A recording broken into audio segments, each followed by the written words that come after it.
galing? Dari ikang nag-ukod kayo ni Udo. Tapos di ko aram kung saan ka nag-ukad. Parang nandito to. Ha? Saan? Malamang ikang nag-ukad kayo ni o.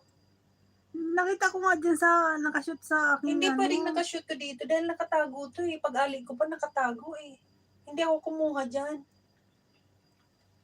Baka Malamang sa mga sapatos na nga. Baka pagkuha ko ng sapatos ni Buknoy ba? Oh, baka mamaya nandito to tapos itinago mo yung sa'yo, tinanggal mo yung bag. Hindi, kinuha ko yung sapatos ni Buknoy ba? Tapos akong pagkasalaan mo na. Ikaw may kagagawang kayo imposible. Nagbakasyon ako, nakatago yan eh. Tapos Kasi lalabas ko yung Jordan ni Buknoy ba? Kaya nga, ikaw magkasalanan yan. Kung saan yan nakalagay. Ba't nandun sa damitan ko? Kakalaba ko lang, puno-puno na. Ikaw lang naman naglagay niyan panigurado. Kasi nakatago yan eh. Lalabas yan eh. Nagulat din ako eh. Bakit nakalabas yan? Bakit nakalabas yan eh?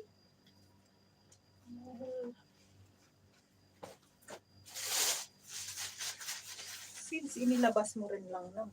Kaso hindi nga naging, parang matibay talaga siya, no? Kaso, ulit-tigo.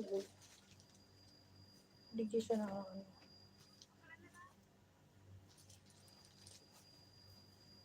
Paano kaya ito? Pwede ko bang tahiin ito? Sugot siya. Ay, kitang-kita pala. Oh. Parang nakaano to eh, nakasabit ito.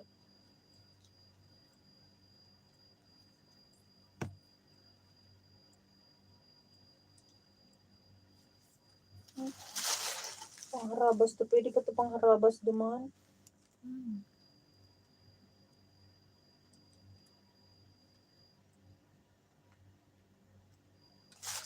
Kulang nga to eh. Meron pa tong isa dapat eh.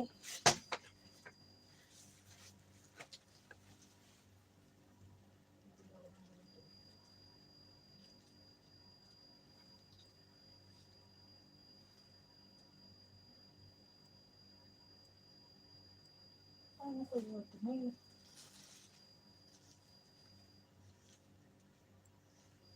Hindi tinudyo.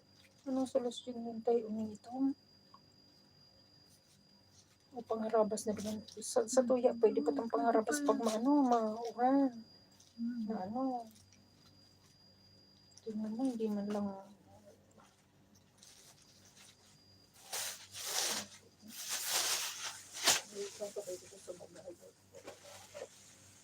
Ngayon, hindi ko aram kung saan ko na ito isusuksi. Visit ka. Diyan sa ano? Umbagin kita dyan. Sa kinuhanan ko sa kabili. Inosente ako. Nakalimutan ko, baka ako nga yan. Talagang ikaw dahil nakabakasyon pa ako dito. Ako lang hindi alam pa ng mga ganyan.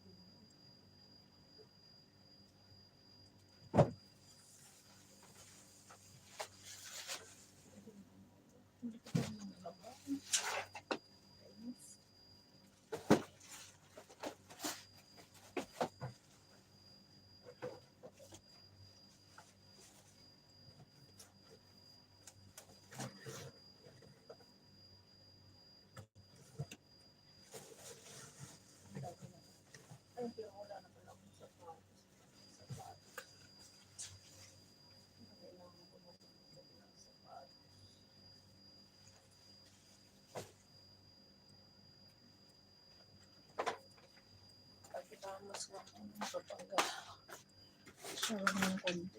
Marami siya.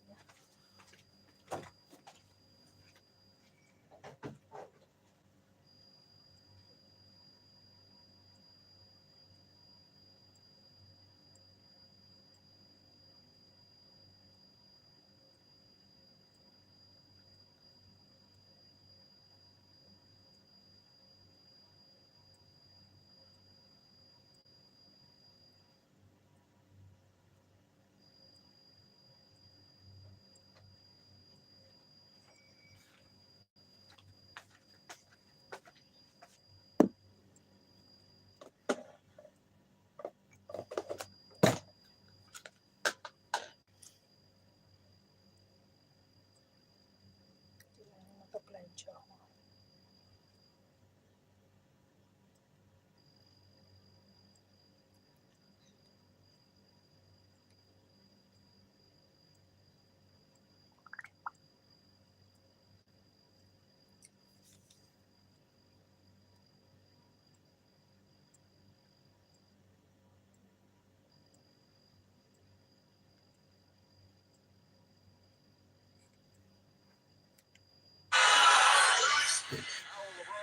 James and the Lakers respond on Saturday night semifinal. How will LeBron James and the Lakers respond on Saturday night semifinal?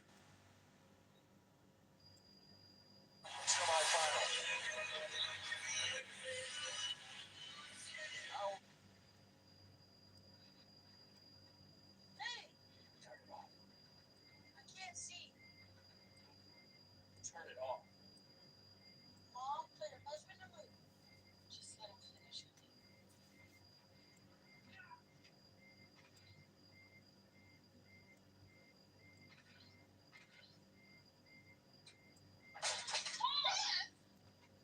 What are you doing?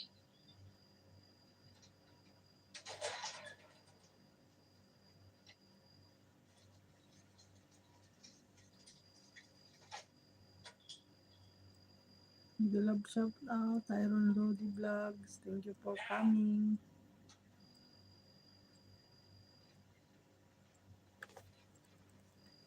Hey, I can't see. Turn it off.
Club shoutout Inday Lane.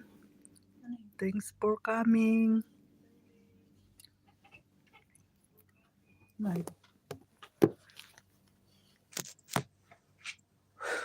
Ay, okay. Basa pa to. Minadali. Ano na lang. Bakit basa to? Sumali kanina yung mga ito na lang. Kasi bagong suot naman. Uniform ko sa pagluto.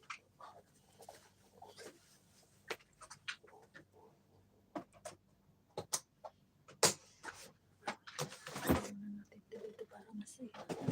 Bagong trabaho.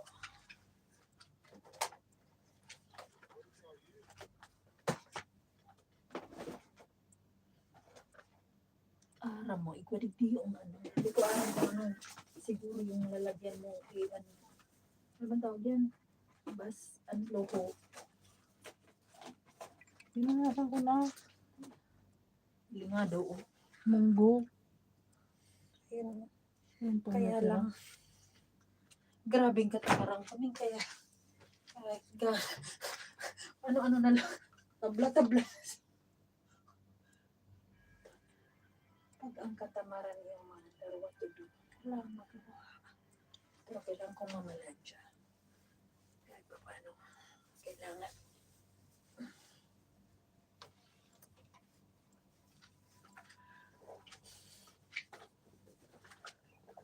Now we start.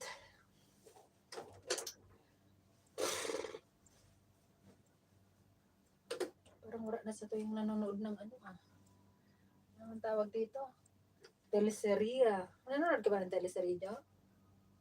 Oh. Anong teleserya? Dirty Linen. Ha? Dirty Linen. Ah, pinapanood mo yan? Tsaka Iron Heart. Si Iron Veneracion sa kasi ano. Si, nakita mo yung ano niya? Yung kasal ni ano ni, sino ba to? Direk Kati Molina. Oo. Garat ng entrance ng lolo mo. Anong tawag doon? Anong tawag doon sa gamit ni?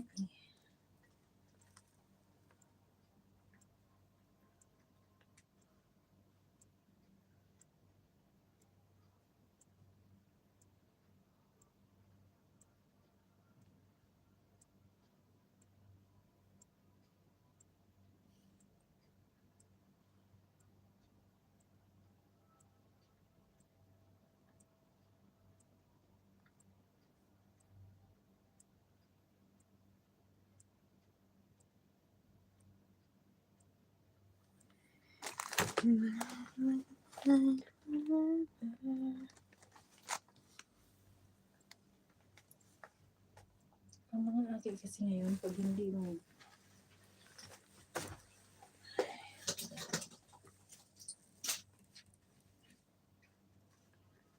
ikaw ang susunod, ikaw ang pasurrender ang pala.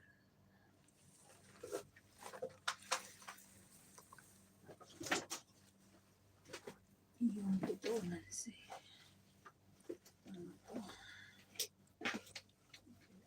Bigyan ko na lang cover ng aking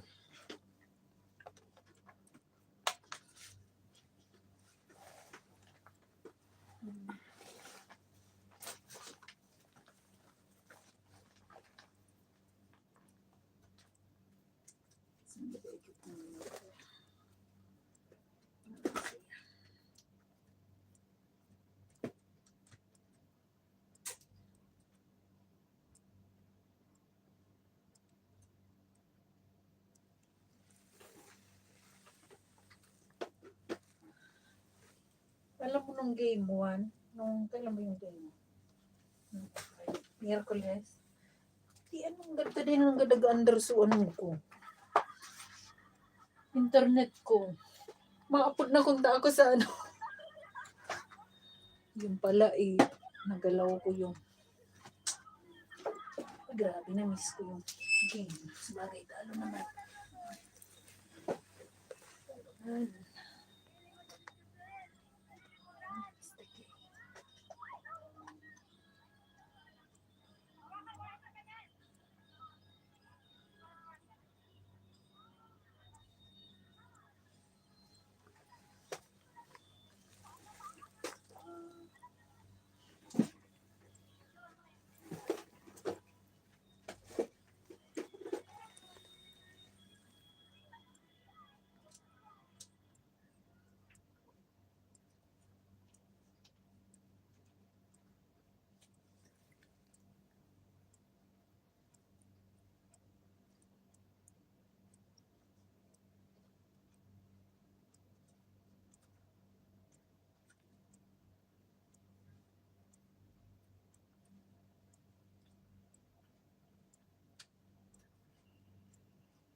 Anong flight ni, ano Jo?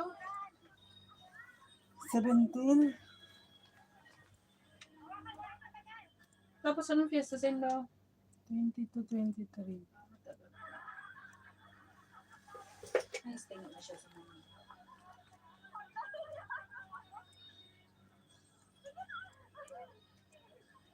Tapos na yung mansion ni Madam. Oh. Basta na siya, duman na siya nag-isa. Sa Makati pa rin. Sa Makati. Kasi di ba namatay yung ano.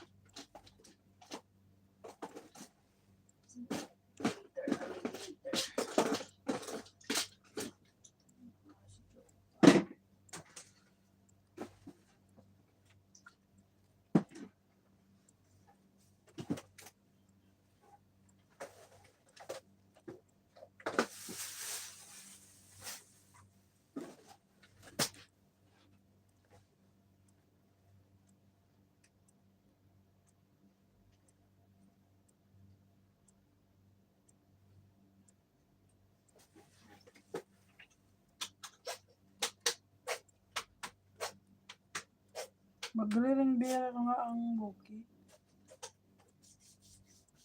Kadakla ng ring bearer na yan. Doon sa kakasalan niya. Ay sa bayan niya. Kadi isa rabay-sabay na sila mga uli. Sabi ko, mano, may klase absent.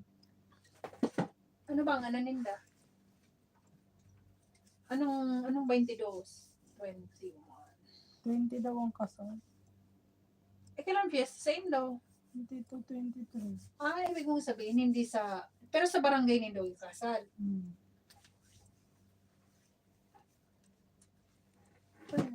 Anong 20?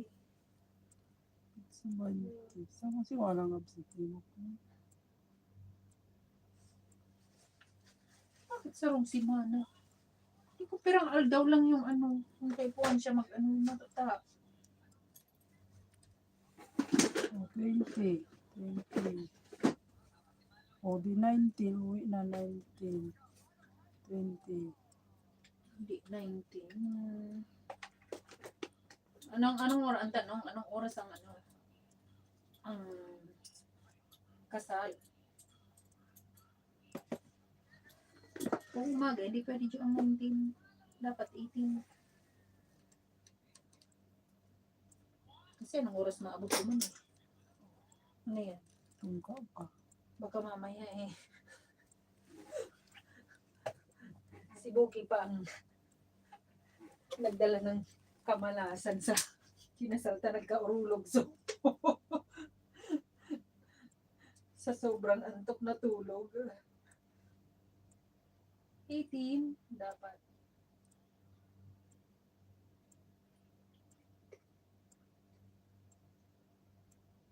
Paano yung damit? Narpilado ng kakasal. Paano ang arkila ng ikakasal eh? Yung paano yung ano, yung measurement.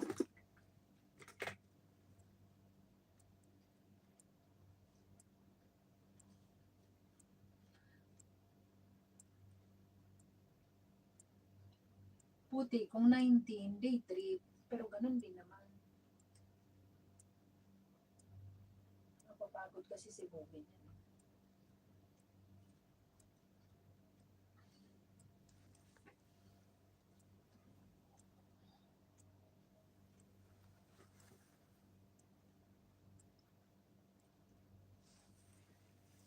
Ano ko ng isang movie pero makapang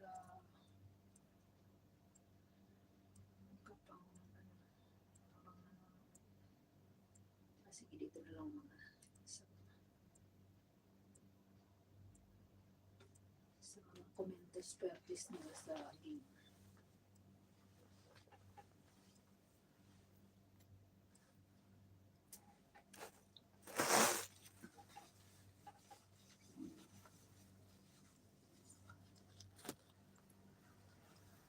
Warriors hosted the Lakers in Game 2 of the Western Conference semifinals last night. Take it to early second quarter. Lakers up 35-33. Look at that steal by Steph Curry. Take it up the court. Find Klay Thompson, who drains the three. That put the Warriors up by 1. Curry had 12 assists in this game, most he's ever had in a playoff game under Steve Kerr. Later in the quarter, Lakers down 40-37. Shot clock winding down. LeBron. What the heck? Why not? 21 in the first half for LeBron, but only 23 for the game. Under 4 minutes to go in the half. Warriors lead by 4. Thompson from Green buries the three over Anthony Davis. Later in the half, Warriors up by 10. Thompson in transition, another three. Curry loving it. Warriors outscore Lakers 41-23 in the second. Under 3 minutes to go in third. Warriors up by 20. Another three from Thompson. He hit 8 of them in the game. He had 30 points. Hey, it's a party, Warriors by 27. Curry's dancing. That kind of night. Lakers fell flat, and Anthony Davis was a big reason why, as you can see by this EKG, exactly, on your screen. Every time AD scores 20 points or more in the game, he follows it up with a performance in the teens. He had 30 in Game 1, and Ford followed it up yesterday with 11, which actually is even in the teens. That's two below digits. Where's AD on Game 2? I took all the same shots I took in Game 1. Just missed it. Elbow jumpers, pocket passes to the floater, same exact looks. Didn't shoot no shot that I didn't shoot in.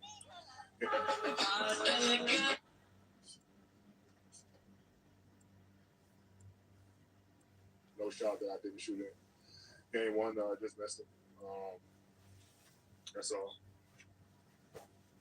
Hey, Will joins us now. Jay, that was quite a breakdown from AD, right? Watching LeBron say shots, he says stuff like that. Watching his process it. I like the outfits. Like I could break it down like that, right? He made the shots in Game 1, he missed them in Game 2. What did you see that was the difference? He took 8 less shots in the game. He took 19 shots in Game 1. He took 11 shots in Game 2. It's hard for me to recall a superstar in this game that has such extremes. Like there's times I watch AD, I'm like, your ceiling is on the level of Jokic or Embiid, maybe better, but your floor is JaVale McGee, and I've never seen a superstar have that range, that gap, that volatility in that gap. I just don't understand that. So for me, I get that last night was a different game, but it's the lack of him being consistently aggressive, which is something that makes me worry about Anthony Davis. Now, I think they're still going to be fine in Game 3. It's the overall mindset that you worry about. Who are you going to get each and every night? Because look at Game 4, Game 5, Game 6 of the series. It's literally like an EKG. It's like a heartbeat. One of the reasons why Anthony Davis played the best basketball of his career in the bubble, because everything stayed the same. It was unusual for that situation to happen, both him staying up here and for that nothing to change. The venue didn't change. He didn't get on a plane, didn't get on anything. That's why it was so valuable. So we saw it go down. Now we know Game 2 is coming back up. But the thing about it is, does it drive the Lakers crazy? Of course it drives the Lakers crazy. They need him Badly. so they must feel a different consistency. And I really do wonder, I don't want to guess what LeBron's mindset is, but I really do wonder if we got to halftime last night, LeBron took a look at the label man and goes, all right, let's get ready for Game 3. Because I feel like he did that in the Memphis series when he got the time, only played 28 minutes in this game. I don't think the Lakers are in bad position at all. I think they're of a mountain to climb because the Warriors are great. I don't think there should be serious concern.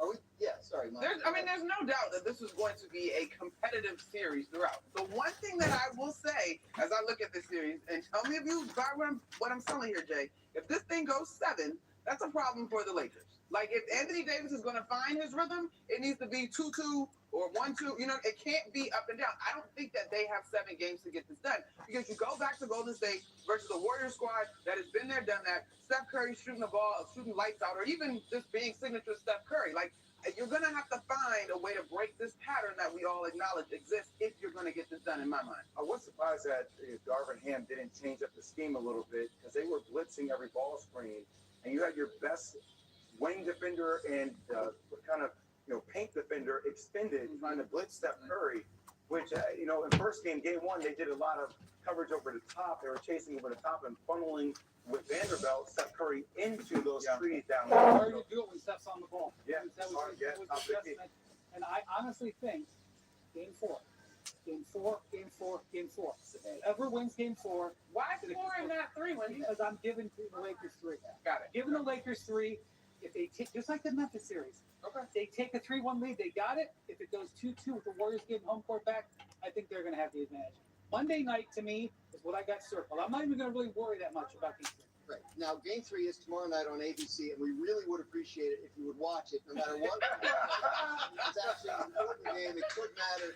The series is tied 1-1. Whoever wins Game 3 wins what? What did we say earlier? 79% of the time? But we talked about if AD can stay hot. What if Klay Thompson can stay hot? Is that it? Is it ball game for the Lakers? I mean, look, the way he was catching and shooting last night, I think one of the most beautiful things about Klay is that he's been able to create so many more shots off the dribble this year, in a contract year. Right? So I think him getting going early really set the table because they were blitzing Steph. Actually, for Klay having a 30-point game, Steph had the best game. He was the best player on the court because his playmaking ability reminded me of 2015. It's like Andre Iguodala got Finals MVP, but he never gets that because Cleveland couldn't guard Steph Curry straight up with Matthew Dellavedova. They had to trap him, and when he becomes a playmaker, that's also when the pace of the game changes. That's when Golden State's at their best. Are we spending too much time on AD's and not enough on Golden State, how they defended him, what they did differently last night? I mean, They changed their starting lineup. they did change their starting lineup. I thought Jermichael Green played terrific. He was able to knock down threes that it looked like at times the Lakers were daring him to take. I think AD is a large part of this series. He's certainly, in my mind, the player that can swing it. Draymond Green, I mean, he's an all-defensive player for a reason, right? Like, so he has the capability of making a night difficult for anybody that he's guarding. The Warriors shot lights out, and they were very quintessential Warriors basketball. I think the wrinkle is that Steph was the playmaker, so to speak, the truest point guard for him. But they shoot threes. They got a versatile defender and Draymond Green. I'm not really surprised that the Warriors bounced back and hold. AD was trying to throw water on that. Yes. Fishing cap. Saying, I got the same shots I got in Game 1. We talked with CJ McCollum earlier about the way the Warriors pushed the pace in this one. You think that's going to be a problem for the Lakers? I mean, to me, that was my big takeaway from Game 1 is that they can't play this way the whole series. And by the way, they didn't play that speed. I think Steve telegraphed what he was going to do. He said, "This is how you're going to play. Okay, we're going to play slower, and even faster. Smaller and even faster." And it worked in Game 2. We'll see in Game 3. The wrinkle then to me becomes, how do you slow the game down? Can you slow the game down if you're the Lakers? And that I don't know. Well, Darvin Ham played right into it. I mean, I don't know. Yesterday, the first quarter, after made baskets, D'Lo was pushing the ball down the court. There were times where you were waiting for Anthony Davis to come into the television screen because the ball was already down the court. So if you want to match that style and tempo, that plays into how Golden State wants you to play. So, I mean, what do they need to do differently? Get back to what they did Game 1. Yeah. Dominate the paint. Yeah, but if Steph doesn't come off the ball, how do they fix it? I mean, for me, I'm going back to drop coverage. All right. I just think I think that even if it's top of the key, force him one way. So when Steph comes over half court, you can't play him parallel to the half court line. You have to shade him one way. And when you force him one way, you stay on that high side. Because when Vanderbilt tries to flatten out and Steph's able to start dancing with the ball east to west, he has you. If you force him one way, you will inevitably have an advantage. And AD needs to make reads. Look, we charted AD's production in the playoffs. We can do the same thing with Klay. It goes like this with Klay. Yeah, So he was up here in Game 2. He could be down here again. I'm telling you, the Lakers defense will look completely differently if Klay doesn't go 8 of 11 and instead he goes 4 of 19 like he did in Game 1. Have you seen anything in this series so far that changes your opinion of how it's going to go, who's going to win it? No, I think I had the Warriors coming out not by a wide margin, but I just think as we watch this thing and the rhythm that you're going to get in the cadence of this series, even though there's a ton of youth surrounding LeBron, in terms of the wrinkles in their system, their overall stamina, it seems like it favors the Warriors as this thing gets into the fourth quarter so far. But I could be very wrong. LeBron could pull off something heroic and bring the Lakers to this thing, but I just think systematically, whichever word you want, the Warriors system is well established, and they've got guys that they can plug and play and make little wrinkles that can cause the Lakers some problems. Yeah, I'm going to take Golden State too. I just think the cumulative effect, like a game every other day at this pace, I think we're going to start to see a little bit of that age and those legs from Anthony Davis a little bit, because I think he's going to be the one critical asset because he needs to be the Lakers' best player. If the Warriors come back home 2-2, Yeah. I like their team. Tradition Green. Right. 3-1, Tradition Met. Ooh, It's 3-1. Game 4. I really think Game 3 is going to be great, and that people should tune in. Well, it's going to be great, Absolutely. but I also think Game 4 is going to matter. We did want to look one more time at, you mentioned the fishing hat. I think we want to take one more look at how these guys showed up in the. Is that the correct thing to say? A fishing hat? It's a I don't know. bucket hat. Bucket hat. Yeah. Bucket hat. I don't know. A little prop. Of the Golden State Warriors and the Los Angeles Lakers. James Rascal hoisted up. That's it. Nice back and forth here in the second quarter of game 2. Thompson fires up a three. Hello, Klay Thompson. Lighting it up tonight. Davis went from being the best player on the floor in game 1 to disappear in game 2. They want to be a little bit more physical with Anthony Davis. This has been a masterful response by the Warriors. Fascinating series so far between the Warriors and the Lakers. Golden State's win last night has the series tied at a game apiece. Going back to LA tomorrow. Historically, when a best-of-7 series is tied at 1 game apiece, the game 3 winner goes on to win the series 73% of the time. We've talked about the Lakers kind of, flopping in game 2 after a big game 1, but a silver lining, maybe the fact that AD played only 33 minutes after playing 44 in game 1. LeBron 28 minutes after playing 40 in game 1. CJ, you play in this league. You know about the grind of the schedule. How important is that for the Lakers to manage the minutes of these guys? I know it sounds silly to manage in playoff, but the ability for them to limit those guys last night, can that have a benefit going forward? I think it definitely benefits them. They understood the sense of urgency they needed to have in terms of getting one of those games, and they basically blew it all out in game 1, where AD goes and gets 30 and 20, Bron plays 40 minutes, and he plays 44 minutes. There was a huge sense of urgency to get one of those games. It's almost like they play game 2. When a best-of-7 series is tied. Hello, Klay Thompson. Igawa na nga kung kainito. Di pa nga nagsisimula, nagugutom na ako. Anong ginagawa? Lamong ka rin pala ng lamong.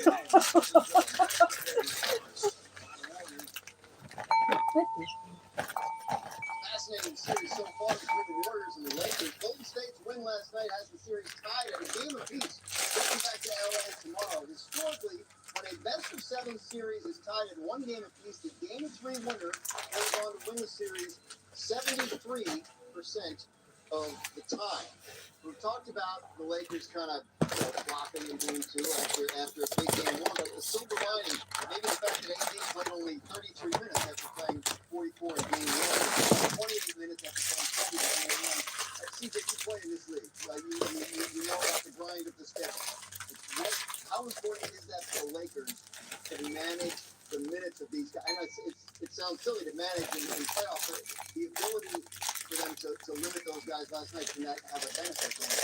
I think it definitely benefits them. They understood the sense of urgency they needed to have in terms of getting one of those games, and they basically blew it all out in game 1, where AD goes and gets 30 and 20, Bron plays 40 minutes, AD plays 44 minutes. There was a huge sense of urgency to get one of those games. It's almost like they punted game 2 once they seen how serious the Warriors were about it. Once they seen that they weren't going to win, they reduced the minutes, they reduced their aggression, and basically said, we're going to go home and try to figure out how to get game 3. But I don't think you worry about minutes, because you can rest all summer, you can rehab all summer. AD won 26 games this year, 25 games this year. He's sleeping 10 to 12 hours a night. He's probably in his isolated chamber.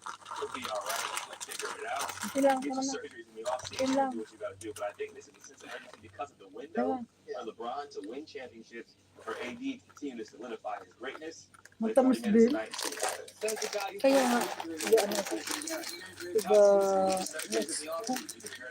Right. Now, I'm not suggesting that they limit their minutes in the postseason, but I mga machine na po. Parang ang mapaplansya ko lang yung nandun sa taas. is that a potential silver lining for them in game 3? I mean, yeah, if you're looking for a silver lining, it's a business decision. Same way a guy decides to get out the way when you're about to get rocked at the rim. Like, it's a business decision. By the third quarter, this thing was pretty much in hand for the Warriors. And so now you're monitoring the exertion of energy, goes to the conservation of energy. So, yeah, I buy that as a silver lining. I don't think LeBron or AD, LeBron in particular, were alarmed in the postgame, right? Like LeBron said it. The Warriors were going to hold serve. Now you go back to LA, you have a chance to protect home court. Again, I don't think it's just about the actual number of minutes. It's not just like, oh, LeBron's over 40. Yeah. It's the way that they have elected to play. In game 1, they elected to absolutely play at a high tempo. And Steve Kerr was like, oh, well, in the fourth quarter of that game, we were actually fresher than them. So we're going to dial it up. So we're going to go smaller and faster. And so it's not just how much out they're out there, it's the style of the way they're out there. And so my question is, Now that they know that they're going to probably play small, now that they know that Draymond Green is probably going to be the primary defender on AD, the Lakers now Kababras respond ko by lang. turning the dial backwards and say, okay, now we're going to use our size advantage. We're going to get into the interior and make you guys have to dig and work in there. That's the back and forth and the ebb and flow. And I think that's what we're going to be paying attention to. It's the speed of the game, more important than how much minutes they're playing. Is that what you expect them to do? I expected him to play a lot slower in terms of getting AD quality touches around the elbow, seeing how assertive and aggressive they can be. But the Lakers team historically has played fast and played in transition. The problem is they can't play as fast as the Warriors. And the other problem is that they're not as efficient and effective from three. The Warriors are basically making 21 threes a game, 40%. They're breaking records. And this is something that they can continue to do. This isn't like Clay can go 7 for 9 again. Yeah. In fact, he just might. Steph Curry can go 6 for 10 from 3 every night. Like, this is something they can do consistently. So the Lakers have to be aggressive and intentional about getting to the free throw line, slowing the game down, and allowing LeBron and AD to overpower them. So what does that look like then, CJ? Because we asked Jay in the previous segment about how do you slow a game down, right? And yesterday he pointed out that the Lakers would get the rebound or get the ball, and they were pushing. And so in many ways that played into the Warriors' hands. So in terms of slowing it down, is it literally bringing the ball up slower? It's allowing AD to get established, whether it's in the pick and roll or if he's going to go and post up Draymond? Like, how literally are they going to slow this down? I think you run early. You run on misses and makes early so that you have longer possessions to kind of figure things out. So historically, you want to get the ball across half court quickly and then settle everything down. Settle the table down. Bron's strategic. He's smart. He can find his matchups. You want to make Steph Curry guard because that makes him tired. You want to put him in pick and rolls because that wears him down. That also allows him to have trouble in terms of foul trouble like last night. Him guarding D'Lo was bad for that because D'Lo draws fouls. So there's things that they can take away from that game and say, oh, okay. Let's put Steph in more pick and roll. Let's wear him out a little bit. Let's run Clay off screens. Austin Reeves has struggled because he's been chasing Clay around. And it's different. You're dependent upon on offense and defense, and the guy you're guarding is 6'7". It's hard. So strategically figuring out how to let him get in his bag, how to get more out of their bench, because Dennis had a good game, Rui had a good game. Now can they get both of them to have a good game? Because if they do, like you said before, you think the Lakers win game 3? I think the Warriors win game 3. I think it's split. But either way, it's coin flip down the stretch of this series. Sure. It's a coin flip. Sure. Interesting stat we saw. The Lakers have won 9 games in a row when the series is tied at a game apiece. I mean, that might just be a random weird stat, but I found it interesting. It is the longest such streak in NBA history. So don't tell me it's not significant. Anyway. They have to translate into them winning those series? I don't know. All right, then. So I don't know This that. doesn't matter. That 1-1 stat in terms of 70%. If it goes Historically, no. I think what matters is it's 2-2, the work advantage Warriors, 2-2. 3-1 advantage. He's obsessed with game 4. Because it's going to be. Stop talking about game He's right. It is going to be 2-2. It doesn't matter who wins. Either one. If If it's 2-2. the Lakers played great in game 4, that could be it. Here's the thing, though. In this conversation, there's so much nuance. Though both teams arguably can have a great game 3 and 4, and it comes down to a possession. So now we're talking about the energy exerted. Like I think we're in for more close games like game 1, not at that speed, than we are clunkers like game 2. All right. We got lots more on this as we move along. The Milwaukee Bucks did not make the second round of the playoffs. They did make news yesterday. According to Woj, they have fired head coach Mike Budenholzer. Move comes after the top-seeded Bucks were eliminated by the Miami Heat in the first round in just 2 years after they won the championship. Not a lot of time there, Wendy. What does this tell you about the Bucks' future and?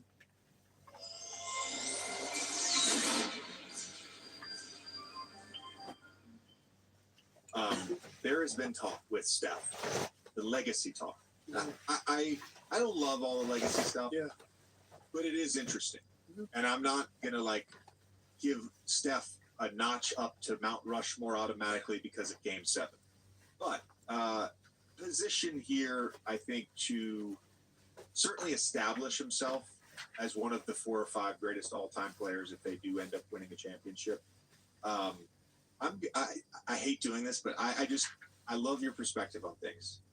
You're Mount Rushmore right now. Oh man, I know you've been asked this, but I haven't heard it, so I'm curious. well, I definitely have 3, and then I was the 4th. I kind of go right. I go around on definitely 3 for me without question: Michael Jordan, LeBron James, and Kareem.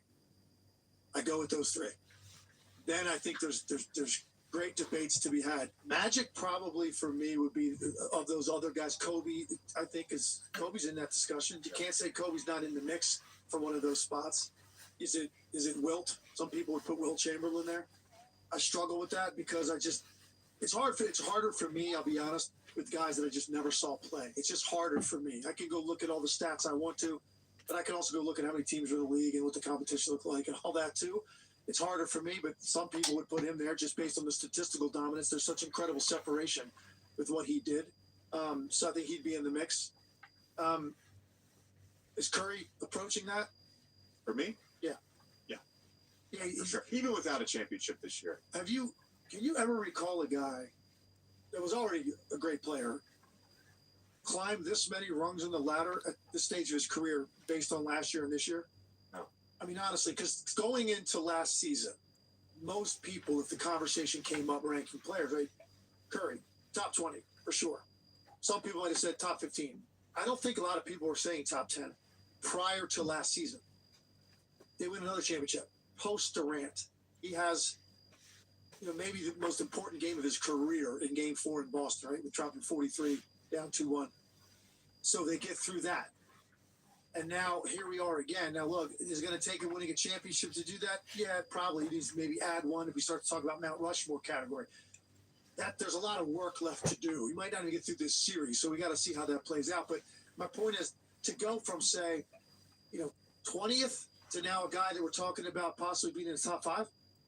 He did all of that groundwork in the last couple of years, really, is when he elevated to this level. You just typically don't see that for guys in their mid-30s to have that much more to grab. That's what I've said all along. He's got more to gain from this whole thing, this whole discussion about him and LeBron in this series and where these teams go than LeBron does. So I think LeBron is locked in to 2. He's not going to win a championship and leapfrog Michael Jordan. It's just not going to happen. No matter what he does. Truthfully, in people's eyes, and I'm not saying this does not, but in people's eyes, he's not going to win 2 more. Correct. And leapfrog Michael Jordan. Correct. Because everybody's always going to bring up the losses without any context. Yeah, I just think that's the way it's going to be for him. So he's locked in at 2, and he's not going to get caught. That's what I think too. He's not getting caught from behind. Like, wait, what happened now? Third? Yeah. What happened here? That's not going to happen either. That's why I think he's kind of locked in. His legacy's very cemented, and this will be great. It may be one of the crown jewels of his career to pull this off with that team. Yeah. And beat Steph in the process. Great. I think he's locked in it too. I think Curry has more to grab. If Draymond doesn't have a certain punch in 2016, where is Steph? Number 6. Yeah, he's already probably there. He's already there. If everything else plays out the same way? Yeah. Yeah, but here's the thing. The only thing I don't know about that is the domino of the Kevin Durant effect, right? So, still go? So, basically what you're saying is that they win that series. Yeah. Does Durant still go? We'll never know the answer to that. A lot of people say no. Maybe he would have anyway. Yeah. So, if you're saying take that away, assume they win that championship, and everything else since then plays out exactly the same way that it has, he's there. He's already there. I don't know. He's top 5 for sure. I don't know that whether there's an asterisk next to any championship. I personally don't believe there is. I haven't heard a compelling enough case. But with LeBron, there's always that. I think in 16, they bring up the Draymond thing. The haters, or he won the 2020 is a fluke win because it was the bubble, whatever. And then like Steph and KD, for whatever reason, well, I know the reason, but they get discredited for 17 and 18 because no one was going to beat that fucking team. I think truthfully, I think you put those 2 teams against any team in NBA history, and they're probably winning a 7-game series. I agree with that. And that's not a knock on the Bulls. Like I'll say, they're probably the 2nd best team of all time, right? But it's interesting because I think with Braun, too, outside of 2011, I go back to those playoff losses. It drives me crazy. The context of the other, 5 losses, right? We go 07. He dragged that team to the finals. That Pistons team that they beat starting were lineup. so good. Yeah, look at the starting lineup. He was playing were so good. Yeah. So then you have, 11. You have 14. That Spurs team. Tell me at that point in time, with the way they played that series, who's beating that basketball team? It was a great team. Coming out for revenge, all that stuff. 15, Love gets hurt in the first round. Kyrie gets hurt, breaks his kneecap. So they're playing, with Matthew Dellavedova chasing stuff around. They don't really have an offense. Mozgov is starting that series. Like, it's just whatever, And then he has the 2 years against fucking KD and Steph and the Warriors. So it's like I don't buy into this like asterisk like we should. I think there's asterisks every season when we talk about this stuff. If a guy wins a championship, a guy wins a championship. However he had to do it, he had to do it that way. And LeBron, for whatever reason specifically, well, he had to do it with Wash, D Wade. And well, guess what? Larry had to do it with Kevin McHale and Robert Parrish. And Magic had to do it with Kareem and James Worthy. And Bill Russell had to do it with John Havlicek and Bob Cousy and Sam Jones and Bailey Howell. I don't. I love a Bailey Howell reference, and I didn't see it coming. That. No, that's tremendous. I was going to say to that, and this is sort of to the point of the Giannis comments from last week. Like even Bron losing to those teams, that season is a success. Like get those Cavs teams and everything, like that was like objectively a successful season if you don't have a championship. And so that does feel like you look at the whole body of work. Should be it's not just like championship or this is an L. It's amazing to me because look, there's a whole faction of people out there, obviously, that kind of what you alluded to, that are just critical of LeBron, no matter what he does, no matter what happens in his career. Despite all of that, and probably being the most hyped player in the history of this league to enter the league, he lived up to it, and he still has had this kind of career despite all of that. I don't put asterisks on stuff. I look at it like that, and it was hard for me because of some of the players I loved so much that were like my idols. To watch LeBron kind of chasing them, catching them, admitting that he had surpassed them. Larry Bird being top of the list. Larry Bird not only was my favorite player and athlete, Larry Bird, this is not an overstatement, Larry Bird changed the course of my life because I was going to be a Major League Baseball player. That was my thing. I mean, legit. Back in the 90s in high school. It sounds familiar. That was my path. My dad was a baseball coach, right? And then I started watching this dude, come into the league right at the exact same time I went into high school. And I played both sports, but basketball was definitely secondary to me. And just watching those teams, and it wasn't just the Celtics team, it was watching the Lakers too. The way that they played, the rivalry, the competition. I sit there watching all those games with my dad. It just changed what I wanted to do. And then when I started to become a gym rat, because of that, that's when your ability to get better kicked in because I didn't need anyone else. And I had such drive. I didn't need anybody. You need a ball, hoop, and shoes, and I'm good. I'll see you guys in about 8 hours. Right? That's and it was perfect, tailor-made for me and my passion to do it. So he changed the course of my life. So to watch LeBron, like catching him, because it was like small forward, this small forward talk, it's like, oh, wait a second. I got to put him above Bird. At some point, it just got so obvious, like you couldn't make that argument. You couldn't hide your bias. It was hard for me. You couldn't hide your bias. Now, and I played against Jordan a lot, and my whole career was in the 90s. The guy won 6 rings. He kind of, didn't get anyone else a chance during that time. He's not going to pass him for me in my mind. Yeah. It's just not. And it's not even about winning rings. It's just about the player. I played against that guy. I've watched this guy a lot. It's Jordan. That's why I say, for me, he cemented where he is. If you talk about historical ranks, obviously he can still win more rings. Who knows how long he's going to play? But we're going to look at him historically, I think he's going to be number 2 no matter what. Now, you asked me about my Mount Rushmore. Let's go. Oh.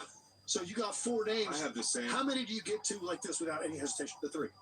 I get the same 3. The same 3? Okay, yeah. Perfect. Okay. Yeah, Jordan, Braun, Kareem. Okay. I get the same 3. Then the debate kicks in your mind. Well, I think part of it is you got to look at MVPs, finals MVPs, championships, the personal accolades, the All-Stars, not as much as All-NBA. So, like, it's Kareem and Braun, the career points, all that stuff. It's like Kareem and Braun. And a lot of those categories are 1, 2, or 3. You know what I mean? So those, and Jordan obviously are easy. 4th, I'm the same as you, man. I don't like it. I'm maybe missing somebody here. I've got like 9 other names written down, 8 other names written down. So I think Curry's in the conversation. I even without a championship this year, Tim Duncan, Kobe, Larry, Magic, Wilt, Russell, and I'll throw Shaq in there, man. I will throw Shaq in there. Now, I think Shaq's peak. Are we talking about peak? Was as dominant. Oh yeah. And I was in high school when he was winning those championships with the Lakers. Yeah. It felt different. I think in terms of just dominance, people were building their rosters around the idea that maybe we got to play this guy in the playoffs. We need 20 fouls to do it. We need 24 fouls, whatever it may be. I think he's in the conversation too. I ultimately go with Magic. Right now, today, I go with Magic. Yeah. But I think I lean probably, this is just me, based on that stuff, I lean towards Kobe Curry if I was to take Magic out of it. Yeah, and so I'm not shocked. You and I kind of saw this exactly the same way. I think, resume-wise, forever, because to me there's a difference between player and career. Like, they're two different conversations. You hear that, Jason? You hear that? You heard it? Okay. Because player is talking about, like, skill set, right? Dominance individually as a player. Then career is, like, a lot goes into that, man. Like longevity, winning, all that kind of stuff, right? Random luck. All right, that too. When we talk about the team stuff, Definitely. some random luck in there. And I thought Kareem had the best basketball resume of all time until LeBron. Yeah. And some people say he still does, because I did this one trivia question. It was phenomenal. I was like, he starts out with how many guys, 2 MVPs, 2 titles. There's a list. And 3-3, 4-4, 5-5. And there's one guy left standing, 6-6. It's Kareem. Plus all-time leading scorer history, plus 3 national championships in college. That's the greatest basketball resume there is. Some people might say it still is, but now LeBron got 4 rings. He's the all-time leading scorer. How many finals? 10, right? 10 finals. 10. Yeah, 4 and 6. Yeah. So who's got the better basketball now? He didn't play college basketball, so he didn't have a chance to win national championships. I don't think he's winning 3. It was a little different back then. So who's got the better basketball resume, Kareem or LeBron? I just think the thing that makes LeBron the most interesting is winning in 3 different places. Because even with Michael, like, you're blessed with another top 50 player. You're blessed with one of the great rebounders of all time. All those role players. I think that I think the Astros are stupid with these Lakers championships but I basically think that the idea that you've gone into 3 different situations and done this is pretty. That's a compelling argument. You and I talk in the green room about this. We were actually chatting the other day about spacing back in the 80s. And I think one of the things that is interesting now to sort of on the other side of playing. When I played, the game moved a certain way to. What's up, everybody? It's Draymond Green. Make sure you subscribe to the Volumes YouTube channel below so you don't miss any more of this great content going forward. What's up, everybody? Welcome back to the Draymond Green Show. We are recording this after Game 2. The Dubs tied the series up 1-1. Fun night. Let's get right into that. Dubs beat the Lakers 127-100.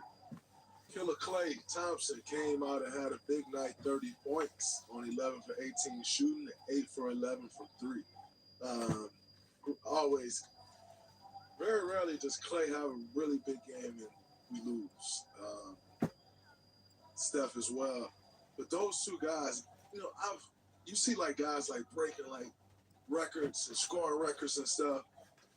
And I always tell guys, oftentimes Steph and Klay don't really break scoring records because usually when they are on the verge of doing something special like that, we usually win going away.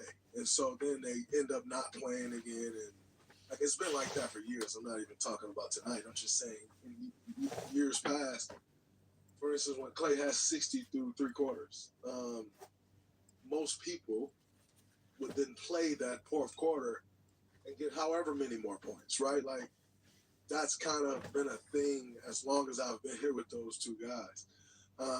And tonight, Klay got off to a great start, continued it on through the night. He was very pissed off after last game, and I had no doubt in my mind that he would come out and have a big game. Klay, as you all may or may not know, Klay is from Southern California, grew up a Lakers fan. Dad played for the Lakers. Dad works for the Lakers on TV now. His dad is the great Michael Thompson. For those that don't know, was the #1 pick in the draft out of Minnesota. Won championship or a couple championships with the Lakers. And so I said all that to say this really means a lot to Klay. Obviously, it means a lot to all of us. We are playing the playoffs versus Lakers, LeBron, that whole thing. But, there are just some circumstances that makes things. I always tell you all, like, the whole cliche of, every game is the same is bullshit. Like, that's not true. And so there's just certain things that may make a game or series mean a little more. And I think this is one of those for Clay. And on the flip side of that, no one ever really talks about the other side of that coin, which is you get overly emotional. You start pressing sometimes. You want it so bad. And sometimes when you want something so bad, it doesn't go your way. And I thought one big thing for Clay today was he just came in the game. He settled right in.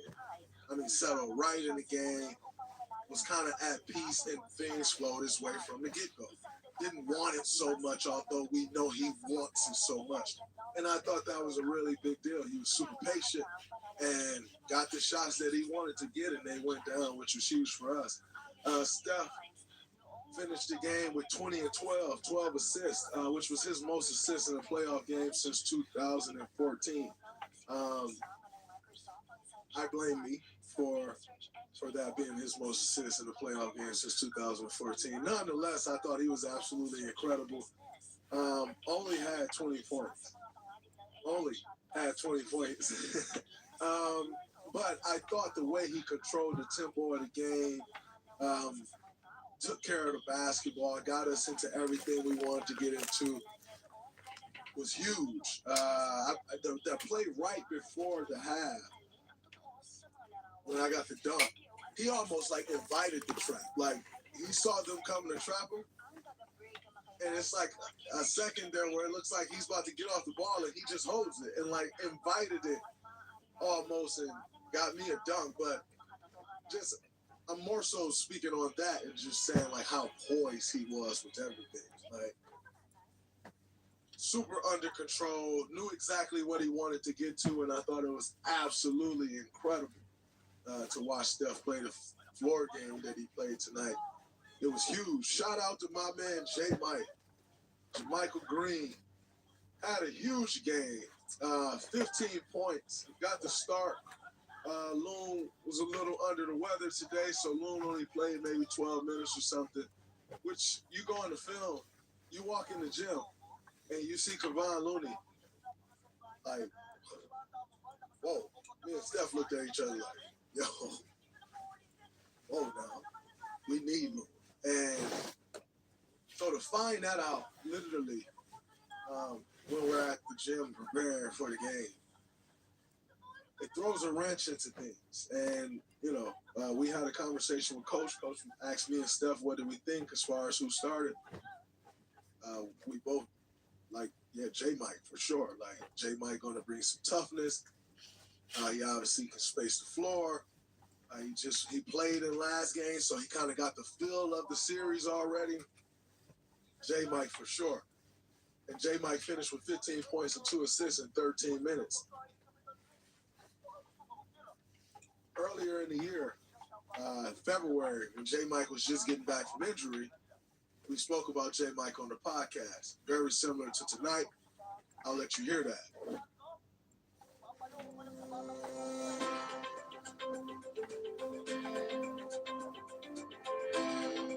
Very similar to tonight. I'll let you hear that. Shout out to Jermichael Green. J-Mike came out splashing from everywhere. 4 for 4 from 3, 5 for 5 from the field, 14 points. I'm looking forward to Jermichael continuing to get more and more minutes. I really think he's going to be a huge help to us, and he's starting to really show why it was so important that we wanted to go and get him, because he brings a certain physicality to our team that we need, and a certain dog mindset. So yeah, and listening to that, it's along those same lines. We needed J-Mike. He brought the physicality from the gate, which we needed to meet force for force and starting this game. He brought physicality, and he knocked shots down. And we all know how capable he is of shooting the basketball. He was huge tonight, and we're going to continue to need him as this series goes on. That's a very big team. They have a lot of size, a lot of length. J-Mike was huge for us. I'm happy he had the game that he had. And most importantly, I'm happy he stayed locked in. So many times you see guys let go of the rope when they're not playing. And, we've been telling him all year, like, hey, man, we're going to need you. And we just need you to stay ready because it happens like this every year where you're going to need guys that you may not have leaned on as much all year. You're going to need them in the most important moments. And tonight was one of those nights, especially with Loon going down, and J. Mike answered the bell. So shout out to J. Mike. Let's keep it going, my brother. Y'all make sure y'all show that man some love because it's not easy going from a guy who's played, throughout his career and then all of a sudden you're not playing much. True professional way to stay locked in, J. Mike. That was huge. And then yours truly had 11, 11, and 9. Man, it would have been nice to get a triple-double. Huh? Another playoff triple-double would have been nice. And saying that, we had the game under our control, and I was not about to go out there and try to chase after a triple-double. Doing things like that usually doesn't end well, and if you're supposed to get a triple-double, you will get a triple-double, and it'll happen. So I'm not worried about that at all. My job on defense tonight was to guard AD, which is never an easy job. It's always a tall task. Got him to miss some shots. Just really wanted to make sure I was getting a contest. And if he hit shots, you have to live with that. AD's a great player, as we all know. Future Hall of Famer, NBA champion, perennial all-star, you name it. Both ends of the floor. Absolutely incredible player. And I think my mindset was just to make it tough on him. No secret sauce, it's just to make him take tough shots. If you can make a guy take tough shots, you have to live with the results because a guy like that, you don't shut down great players like Anthony Davis. You just try to make them take tough shots and you live with the results. And I think we did a lot better job on him tonight. He finished with 11, 7, and 4. Last game he had 30, 23, and 5. So it was obviously well known that we needed to do a much better job on AD coming into this game, and I can't take all the credit for that. So when you're guarding a guy like that, it's a complete team effort. And, our guys did the job collectively, and we were able to get AD to have a tough night. Bron had it going. I'm not sure what Bron finished with, but he had it going. He had it going from 3. He hit the 3 off the backboard with the shot clock running down from about 30, 35 feet out or something. Absolutely had it going. It was great to see us weather that storm. He came out extremely aggressive, and we weathered the storm and was able to get stops when we needed it and open the game up. But, we're going to continue to expect to see a very aggressive LeBron James, especially heading back to LA and Crypto Arena. So, we'll be prepared to try to meet that forceful force and go on this road and try to get it done. And that's going to be a big key. As far as the Lakers' adjustments go, I thought, we made adjustments as well. I mean, the one adjustment that was clearly obvious was, me guarding AD. What will, you always, when you're in these playoff series, you always try to figure out, what will the other team's adjustment be? Because this, as I've told y'all, when you get in these series, man, it's a game of adjustments. It's a chess match. It's coach throw his pawn out there, not necessarily throwing the queen out there, but he may throw a pawn out there to get taken, may even throw a rook or a bishop out there at times to get taken, ultimately trying to set up the board. And that is what these playoffs be. You saw it in full force last series when it was the Kings and Mike Brown, who knows us very well. Him and Steve playing chess. One as a basketball fan, absolutely fun to watch, just like the chess pieces and the moves that were being made. I absolutely enjoyed it. And most importantly for me, I learned from it. You watch these coaches do this. I learned from it. I've been learning so much from Steve this year. It's been a real pleasure. And playing for Steve and learning not only the X's and O's things, but Steve has taught me more about winning. I think I've always been a winner my whole life, but Steve Kerr has won at a level that not many people in NBA history, Steve Kerr is along the lines almost of Bill Russell when it comes to winning in the NBA. I think Bill Russell finished with 11 rings in total or something like that. Obviously, Steve's aren't all as a player, but he's got 9 rings. Like, he's literally up there with Bill Russell. And so one of the greatest winners we've ever seen, and I have learned so much from him about winning, how to win, how do you go about it. It's no coincidence. It is not a coincidence, and I'm thankful for Steve and his brilliance, and most importantly, his winning mentality and winning ways. Because just like losers rub off on people, winners rub off on people. And we've had the luxury of having one of the best winners in NBA history rolling with us. And I'm trying to learn as much as I can for as long as I can, because it doesn't only help you in basketball. Winning is winning in anything. And it'll help you in life. It helps me in life. And so I'm very thankful for Steve and just being able to watch him do this thing. It's absolutely incredible. As far as game 3 goes, obviously we're headed to Crypto Arena. I expect it to be a crazy environment. Number one, you know the stars going to be out. Steph Curry versus LeBron James at Crypto Arena on a Saturday. Stars will be out, and you got to love it. You got to embrace it. That's the big stage. Got to embrace it. You know they're going to come out, just lost by 27 points. They're going to come out bouncing off the wall. They're going to come out throwing blows, and you have to stand in there and take that first blow.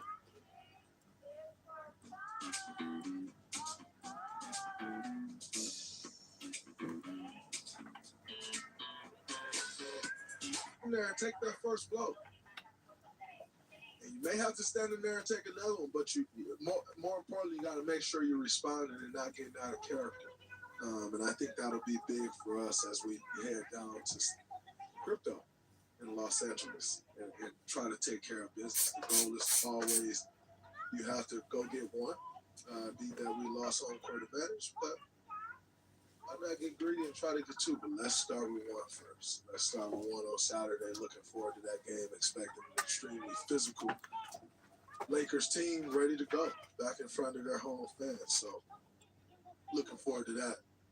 Everybody make sure y'all locked into that game. And now, as we said last time, congratulations Joel Embiid on winning the MVP. Joel Embiid. I was so wrong on last podcast. I said Joel probably won't come back to game 3 because they stole one. And I was so wrong. I was right, though. Which is, I still don't think he should have come back. He played 27 minutes and he was not as assertive on the offensive end as Joel normally is. That's due to a couple of things. Number one, he could possibly not. Well, we know he's not 100% healthy.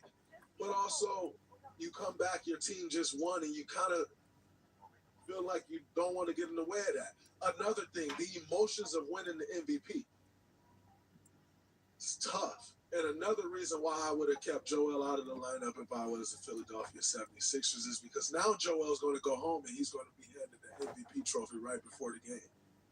And that changes the emotions of the game. Like, I've been a part of those games where a guy get an MVP trophy, Steph Curry, and it just changes your emotions. Like, not him, like everybody. Like, it's just like, whoa, like you have a super big moment. Like, winning the MVP is insane.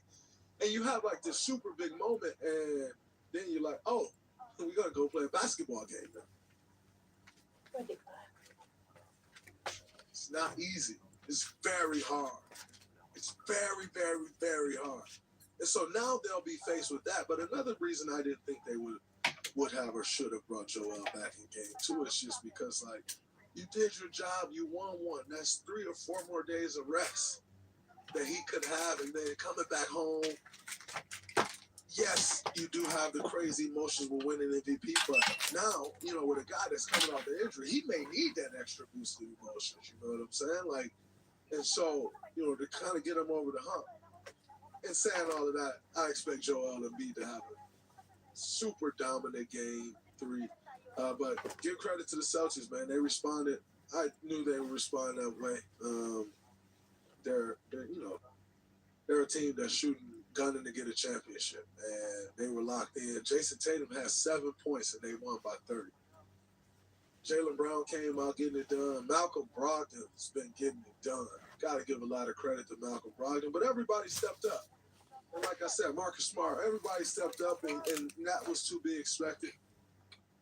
They also did a great job of containing James Harden. James Harden had a very tough night, and in turn, their team had a tough night. So, looking forward to seeing how that one goes on the next go-around, next game. Jackson, when is that next game? I know you know. Next game is Friday. And he going to give as if he don't, as if it's not locked into his calendar. Come on now, we all know Jackson is a big-time Celtics fan, and this guy just gave us because I called him out on knowing when the game is, and he's going to act like he did not know when the game is. Friday, which is tomorrow. Tomorrow. Wow, these days are flying by. Wow, Friday, tomorrow. All right, well, when you all hear this, they'll hear it tonight, Jackson? They'll hear it Friday. Oh, well, you will hear this Friday. So it's 11:30 today. already. It's today. It'll be today. It's today. But I'm looking forward to Philly going home and seeing how they respond to losing game 2 the way they did. Teams usually come back ready to go after losing a playoff game like that. Like I said, as I'm expecting the Los Angeles Lakers as well. But that series is shaping out to be a good one. And, of course, we expected that. So, looking forward to that. Also looking forward to see how Joel bounce back and can he get over that hump. And then you have the Knicks in Miami. Headed to Miami. Expecting to see Jimmy Butler back out there. A little differently than these other two, Miami may have given game 2 away and not like punted, like gave it away, like probably should have won. Yet, and Jalen Brunson showed up and they had a big game and they won game 2. And you got to give those guys a lot of credit. Now they got to go get one on the road. Big weekend in Miami. Also F1. Be interesting to see if guys get caught up and is moving in the Miami streets. There's already a lot in Miami. F1 weekend, there's a lot going on. Carbone, Major Food Group, they've gone and taken over Miami, but they New York guys. Are they going to have the New York Knicks out in that Carbone Beach? We shall see if guys can stay locked in. But that series is tied up at 1-1. Jackson had this stat for me. He said the Warriors made it 16 straight teams that dropped game 1 at home and then won game 2. And he said, why do I think that is? And I'm here to tell you I have no idea. I have no clue why that is. No idea. But what I will tell you is, let's go win game 1 on their court. And that's the most important. Until next show, until next time, that's a wrap from the Draymond Green Show. Peace. What's up, everybody? It's Draymond Green. Make sure you subscribe to the Volumes YouTube channel below so you don't miss any more of this great content going. لما يجي وقت تنظيف الدهون الصعبة والروائح الكريهة استخدم المبيض، بس الحين لقيت حل يرضيني. فيري ماكس بلس الجديد بقوة بديلة للمبيض مصمم لإزالة الدهون الصعبة والروائح الكريهة. فيري ماكس بلس جربوا الآن بقوة بديلة للمبيض. Well, they didn't come with the same intensity. They don't have a prosperity web. They did the same thing against Memphis, but Memphis didn't shoot the ball like this in the game. And we saw what happened in game 2, the difference from game 1 to game 2. Still, this is how you know they weren't aggressive. The Lakers starter shot 3 free throws. I mean, Anthony Davis. None. Oh, 0.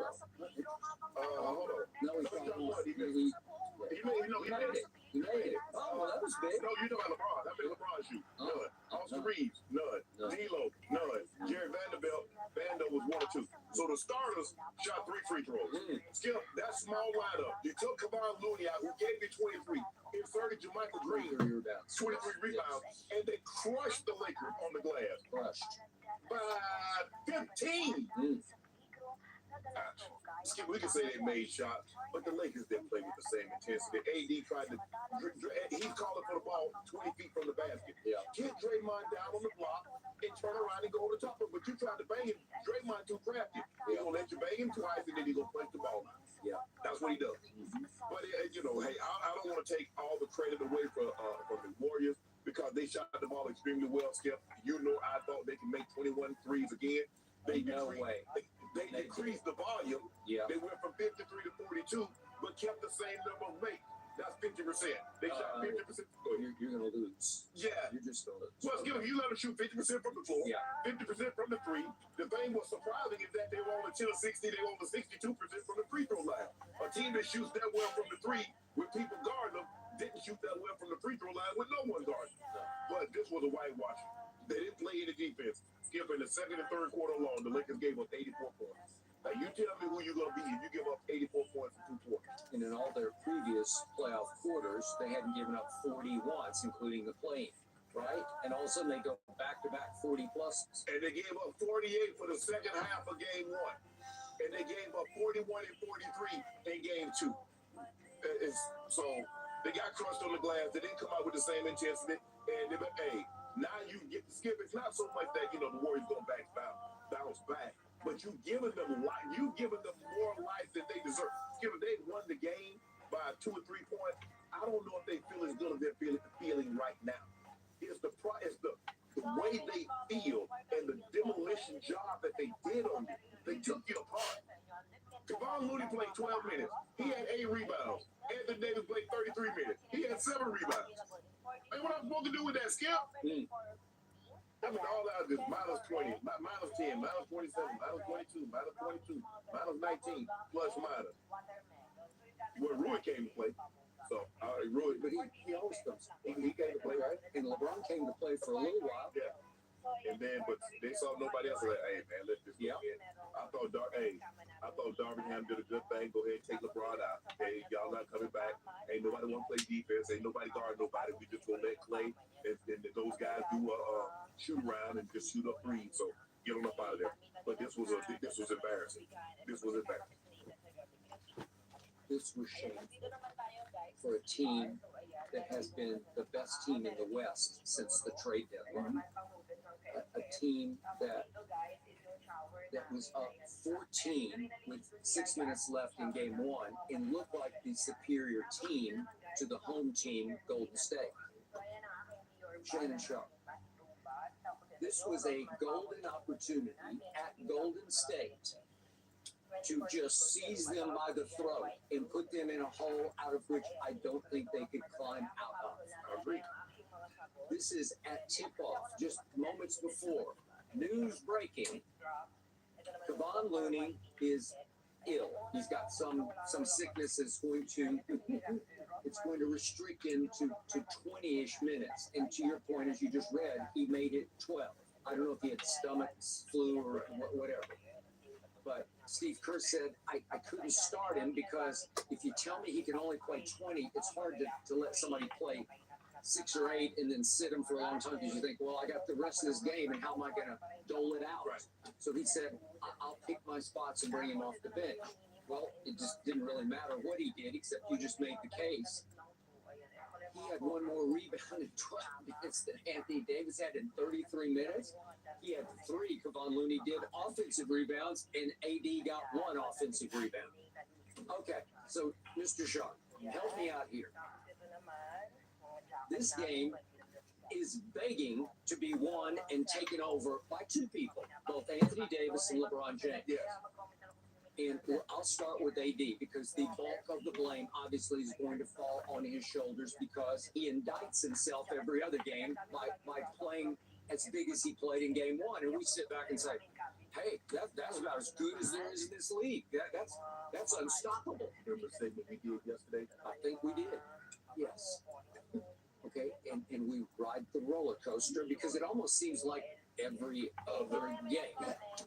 Okay, I just couldn't, and I told you yesterday, surely we're deep enough into the playoffs. Surely this opponent is imposing enough, is scary enough that he'll come out with the same effort in game 2 that he had in game 1 because, again, golden opportunity, especially when Kevon Looney cannot, start the basketball. Right. Inserted into the lineup is a JaMychal Green. He's bounced around this league for a long time. He's 32 years of age. He's your basic 3-and-D player. He's 6'9", so he's not little. He's actually he's listed as weighing 5 more pounds than Kevon Looney. He doesn't bang the way Kevon Looney does. Okay, but they're both 6'9". One's 227. That's JaMychal, and the other's 222. That's supposedly Kevon Looney. Well, that's what they're listed. I can't trust the listed. But I'm just telling you what they're listed at. So JaMychal Green comes in, and basically on offense, he just goes and stands in the corner.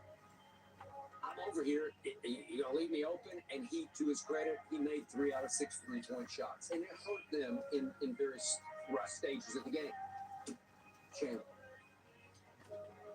it's begging for your big dog to eat, just to post up, demand the basketball early on, and set the tone by imposing his will on the smallish Golden State Warriors. There's no Kevon to go in and just scratch and claw with you because he's a pest, he's a nuisance, he's Rodman-esque.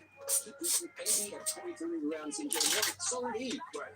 Well, okay, now it's begging for AD just to say, okay, fire and desire. Let me have the basketball. Let me set the tone. Let's do it in the paint as opposed to from the 3-point line. So I told you yesterday, surely LeBron can make 3 threes tonight, and he did, although the third one was a little lucky because he backboarded it. But after that was the end of him, and he went 3 for 8, and it easily could have been 2 for 8, which would be on par with what he is.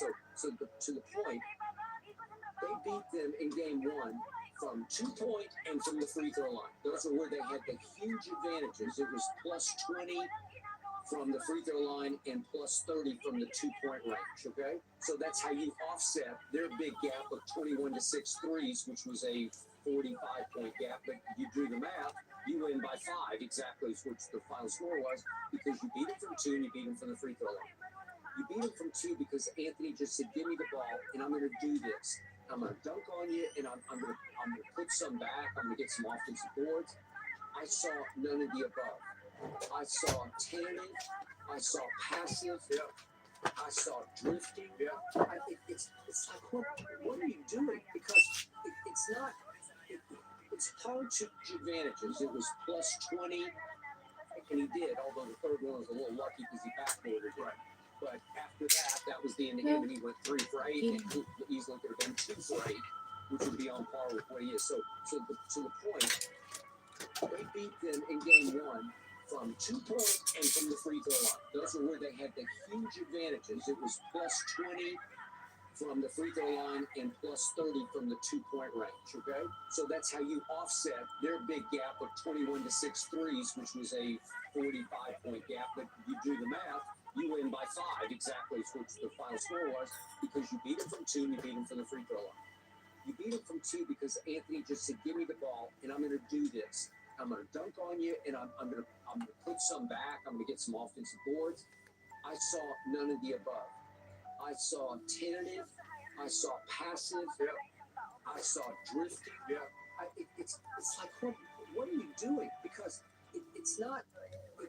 It's hard to condemn exactly what he did because it's not bad to shoot 5 of 11, but what's bad is 11. Like, what about how many times did he shoot it in game 1? I got the box right at 19, 11 and 19. Okay, so 8 more shots. This should have been the night. LeBron would have been totally content if AD had shot 25 shots. Right. Especially if he's destroying them. And it was the misses that were right. The shot that he was hitting the other nights, he was just flat out just missing it right there. Little 8-foot hooks. They looked half-hearted to me. They look like, I don't know. Is there more pressure on him last night just because Kevon couldn't start? Is it like he tenses up, tightens up because, I know I'm supposed to do it now? Is he feeling the heat, the pressure? LeBron rhapsodized about him after game 1 and said, remember, the Lakers have had a long tradition of big men, and their jerseys are hanging in the rafters, and one day, AD's are going to be hanging up there. Is that too much pressure on him? Is that not how to do it with AD? You have to just lay off him and just hope that he shows up and punches the right button to come out and play hard. I think the thing is, this is kind of how AD has always been, but the difference is he's playing in New Orleans and nobody gave a name. Yeah. Now you're in the Lakers, and as LeBron said, the history of big men, from Michael to Chamberlain to Wilt, Kareem, Shaq, Powell. Now you. It's literally huge. And every name I listed are in the Hall of Fame. And all of them got the numbers hanging up in the rafters, as they said, in the crib now. So the expectations are different, Skip. He's always drifted. And that's why I'm saying, we talked about it yesterday. Who's the best? I can't, Skip. I can't give him that. I can't have a man give me 30 and 23 one day and then give me 11 and 7 2 days later. Although, this was intriguing to me. If I look at the first half box score, I see LeBron came out blazing. Yes. I see 9 of 13 shots made, most of them from distance. It seemed like maybe he had a couple of buckets. But he was shooting his mid-range jumpers and he made the 3 threes. Okay, so he also had 5 rebounds. He only had 1 assist because he's not point guarding anymore. He was 2 guarding last night, okay? So think about this, Shannon. He has 21 first half points. You're down by 11 at halftime. We've talked about this year. 38 years of age, year 20. These kind of salvos from LeBron don't seem to have the scoreboard impact that they once did, okay? So we're back to AD or bust. You are going to go as AD goes, and he went nowhere slowly last night, right? Right. Okay. So at the halftime, I'm looking at AD. He's 2 for 7 with 5 rebounds. So he has 4 points and 5 rebounds. You're down 11 because he needed to have 10 or 12 points and 8 or 10 rebounds. Correct. And then you're right in the thick of it. Right. And you keep the pressure on them because they front run. I mean that is a very positive term. But if you let them smell a little bit of blood at home, they will shoot you out of the gym because, listen, they go for the throat, man. And when it's going to be one or the other. And here's the difference in these two teams.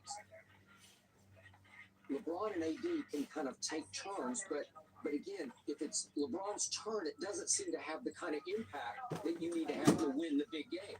But Steph and Clay can take turns, and when Clay makes 8 threes in a big game, it's going to have huge scoreboard impact because it blew you off the floor. And then because the ball is barely touching his hand and it's up and quick. Skip, I think only one of the shots, like it carried him around the rim and ended up going in. But most of them, Skip, I'm talking about all net.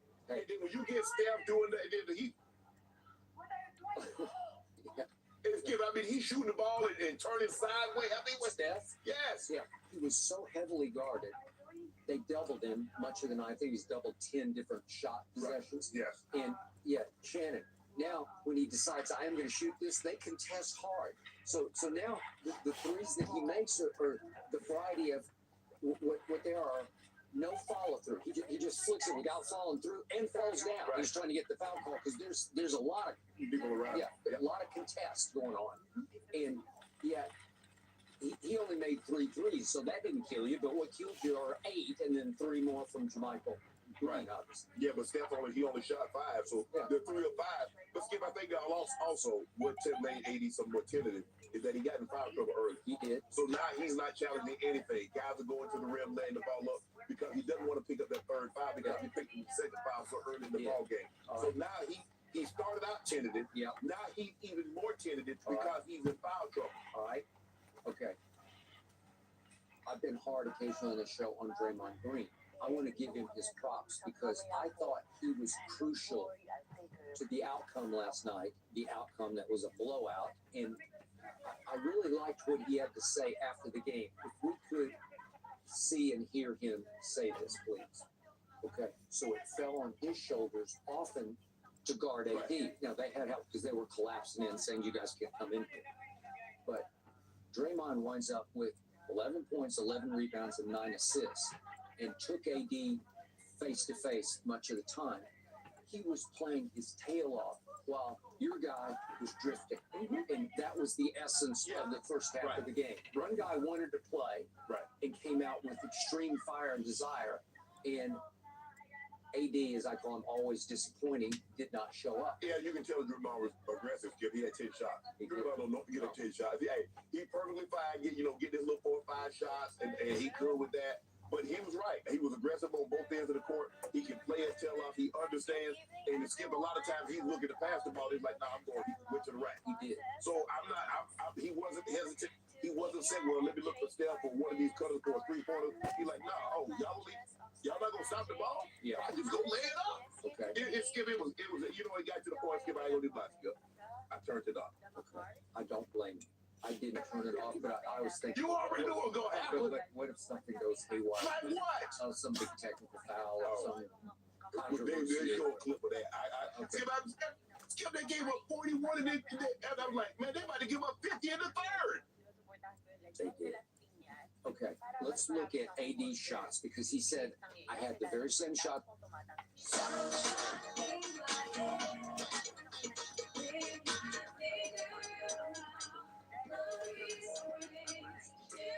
AD's shots because he said I had the very same shots I had in game 1. I just didn't make them.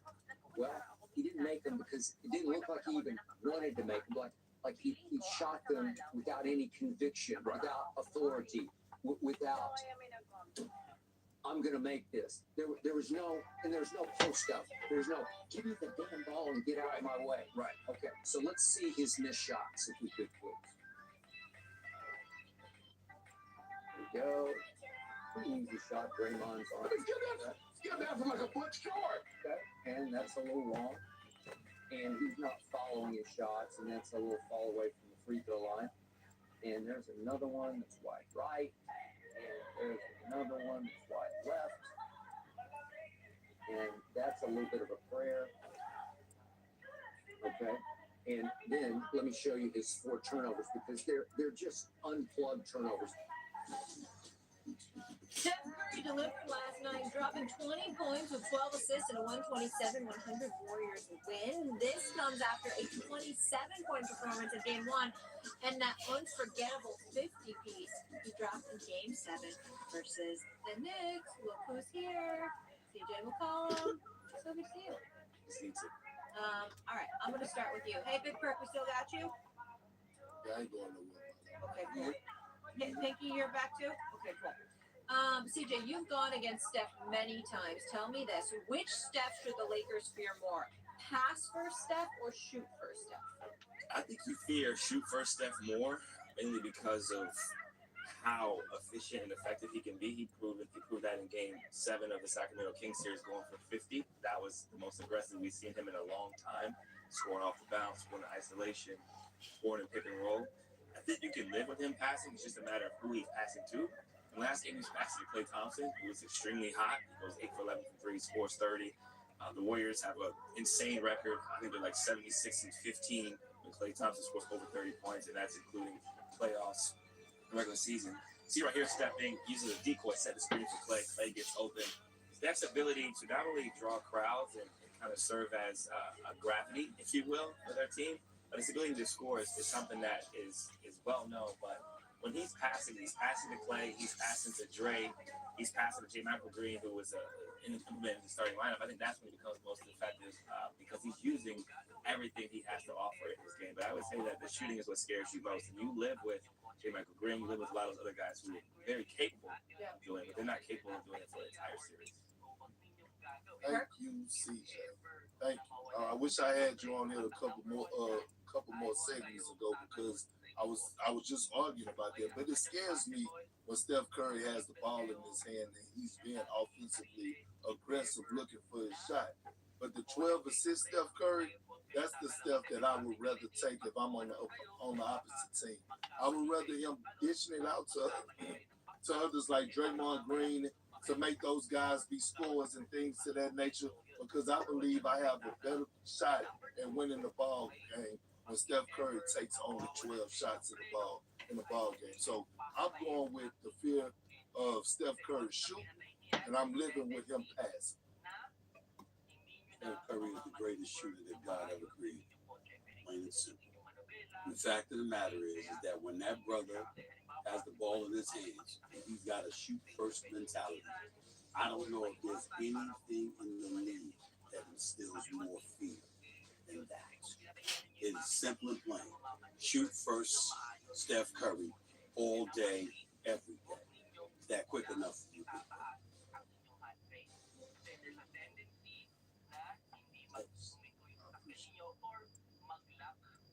Really?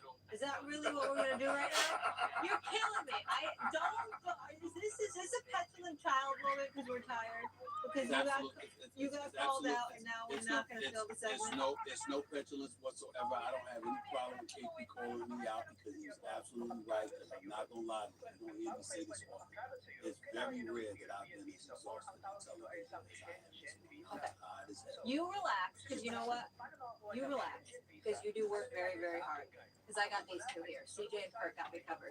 So, Perk, what Steph do you expect to see in Game 3? Well, the same stuff I seen in Game 1 and Game 2. And Molly, look, I watch every show, even when I'm not on it, okay? And I heard CJ, First Take and Get Up and all the shows. My TV don't turn off. I'm sure your wife really loves that, but carry on. But it is important to point out, I believe you, but you watch nothing. What do you watch First Take? I just think here we go. But here we go. And I was watching CJ.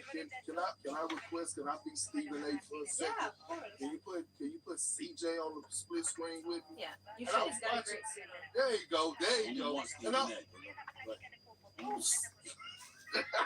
don't start, man. Listen, I heard CJ talking about how basically the Warriors have the edge right now, and I got a problem. With it. He knows good and damn well that a series that's 1-1, when the Lakers got one on the road, going back home, the edge goes to the Lakers. And I just want to know if CJ, I would give him an opportunity to change his thought, because he had time to think about it and come back and say, you know what, I was wrong, Big Bert. I shouldn't have said that on the get-up because I don't know what I was thinking about it that moment. I just don't. I wasn't wrong, Big Bert, but I understand what you're saying. I think the moral of the story is, after watching Game 1 and Game 2, I understand the Lakers did go in there and punch them in the mouth in Game 1 and establish their dominance. AD was great, 30 and 20, looked fantastic. Schroeder played well. D'Lo played well. I love what I seen from them. Then I watched Game 2. I watched the first half. Third quarter started. Son was already asleep. Wife was asleep. Shortly after that, I was asleep. I didn't watch the rest of the game because I seen what was happening. I seen the Lakers let go of the rope, understanding they're going back home for Game 3. And I went back and watched it again, and I seen how the Warriors won. The way in which the Warriors won is sustainable for the long haul. They can win shooting threes. They can win with playing fast. They can win with not shooting free throws. The Lakers can play fast, but historically they haven't shot the ball well from three. LeBron hasn't shot the ball well from three all playoff series. 80 shot one free throw in Game 2. That's a recipe for disaster. He has to get to the free throw line. And I think the moral of the story is, although they did get one in the day, that was an impressive winning game. It was very, very impressive. I think the way the Warriors won in Game 2 showed me that with adjustments and ability to play Michael Green, the ability for Draymond to guard AD, he did a phenomenal job on AD. He made it very difficult for him.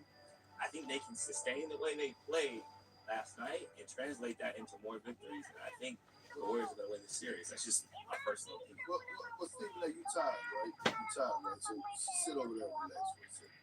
Let me say this to you. I strongly believe, CJ, that the Lakers fell into the Warriors' trap by shooting the threes, and they let them off the hook. I think LeBron, AD, Rui, they have to take their behinds down in that paint on the low block.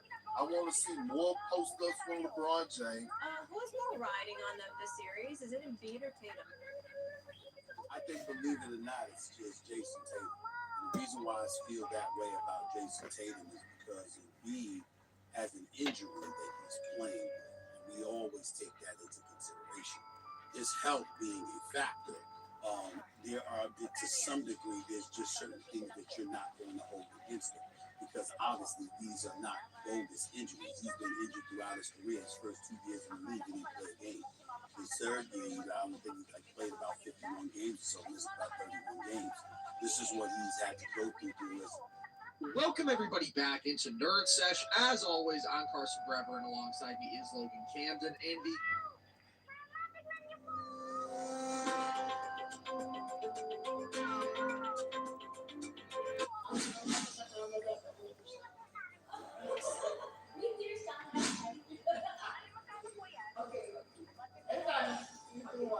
Hello everyone, welcome to my YouTube channel. Makakausap natin today this elusive couple na siguro sila ang simbolo ng matibay na pagsasama. More than 20 years of marriage. What is the secret to staying in love, being in love, and making your marriage work? Inimbento ko lang yun.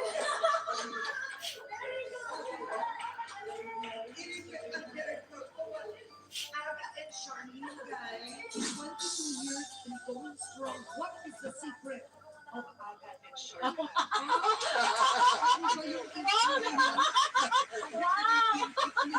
Wow, salamat, Karen. Wait, no, I'm amazed. 22 years. Yes. Mag-girlfriend, boyfriend. Kayo. Walang sawa. No, and you're really laughing and smiling. Hindi na mo ka-uumpisa pa lang. No, but really, Aga, 22 years, did you think you would be married this long? Yes. You would be this happy? Oh yes. Growing up, it's always been my dream. More than anything is a good marriage. It's a happy marriage. And binigay sa atin ng Panginoon, di ba, yung nagano sa akin. Oo. 22 years, Charlene. How would you describe the 22 years? It went and is still going by very fast. Again, I spend a lot of time together, like from morning till night.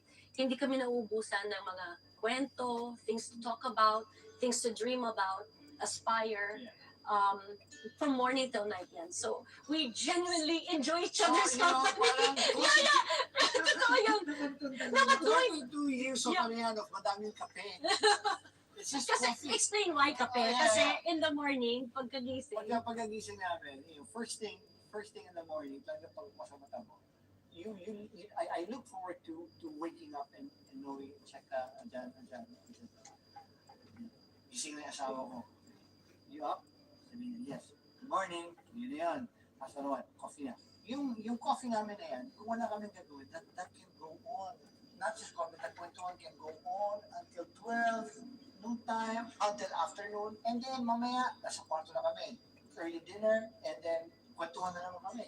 Matulog. And then when we go out with friends, it's always just us still. And it's nice, it's fun. So I'm grateful and nagpapasalamat ako na ganun na nangyari, no? So you are each other's best friend. Yes. I think that's what's coming up. Yes.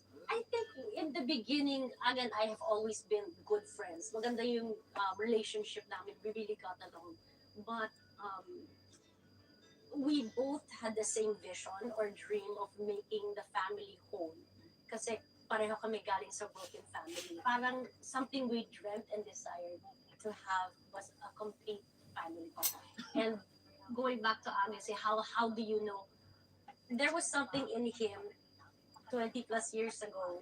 He's God-fearing. Malaking bagay yun. And no, really, no, God-fearing talaga dapat. That's really one of the secrets also is. Okay, but I'm curious. Yes. Were you in love with him when he proposed? Of course, I no, but you know, it was instant. It was like it's not something that we would recommend to somebody, but for some wonderful reason and strange reason for us, destiny found us. Yeah. And it worked in our favor. Balikan muna natin yan because not everybody knows about the proposal. How did you decide that it was Charlene? This may sound kind of medyo parang makakorny siguro to or ano, but in the middle of our kwentuhan, katingin ako sa kanya, and we were having so much fun, laughter, we were just laughing and ganyan, and I said, she's my wife. To yourself? To myself. And then I said something, remember, sabi ko, nakatayo siya nasa top of this rock, and sabi ko, pag ito, tumalon sa akin to, ito asawa ko, you know what, tumalon siya. Tumalon siya sa akin. Sinalo ko talaga siya. Yes, sabi ko talaga, kinalamutan na ako nun. And then it just happened, and then I just decided, right then and there, sabi ko, my birthday, August, we're flying to Singapore for taping of Koki Doki Do, and I said, I'm gonna propose. I invited all my friends. Wala silang alam. This is my birthday. This is my birthday. I said, it's gonna happen. And I was like, ako binasta ito. Sabi ko, liligawan ko talaga to. Hindi pa sasagutin ko to talaga to.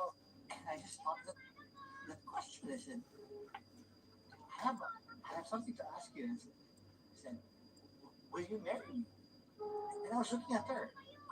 Yung balat ko nung gumagano na parang will you marry me? And she looked at me. She said, yes. I said, yes. Naiyak ko. Naiyak ko. Kasi sabi ko, wow. Tapos na. But you know what? Alam mo, that's a lot of courage. Talagang ano ba to? Fortune favors the bold. The following day, I invited all my friends who were in Singapore. I have an announcement to make. So they were all there, and we were just sitting there. And I go, guys, we're getting married. And they were like, silence. Everyone was like, yeah, we're getting married. We're like, silence.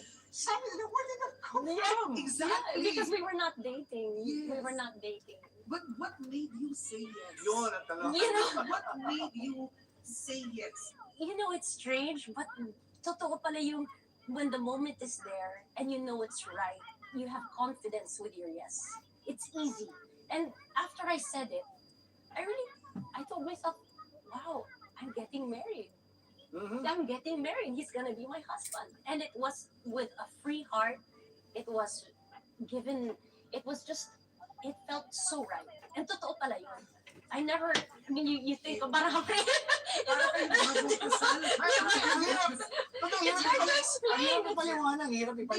so rare. Yeah. It's not the normal route that people take, but it's 22 years later. Yeah. And it's every day. The time just went by so fast. Leading up to it, there was a lot of things that kind of fell into place, and it was so smooth. You know that it was guided, and it just felt right. Yeah. Wait,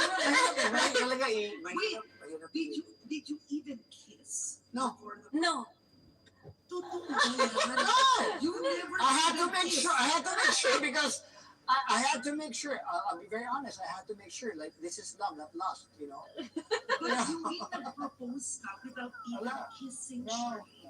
Or dating. So we dated after we got engaged, and then we started planning our wedding 9 months after. Yeah. Isn't that? Yes. Now, ang tanong ko, when you were married, what was difficult? I mean, it couldn't have been just so easy. No, it's easy. Really? I mean, look, you came from a broken home. Yes. From a broken home. Wala bang bagahing ganito? I think that's what helped make things work for us. It gave us like a goal to make, our family complete and to really be with one another. So in the 22 years of marriage, was there ever a time, I'm curious, did you have a low point? Low point? No. Hindi masaya talaga. Hindi masaya. Amazing, guys. You want a happy marriage?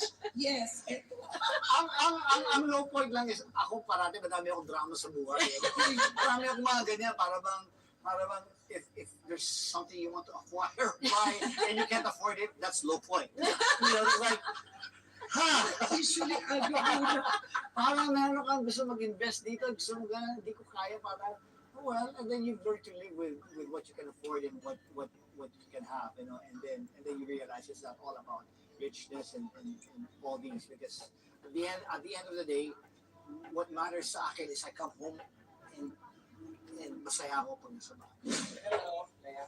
Honestly, kung wala lang ako nililigawan na kita.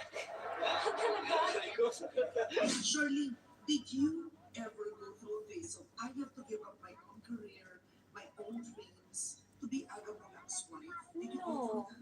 No, because he was very supportive.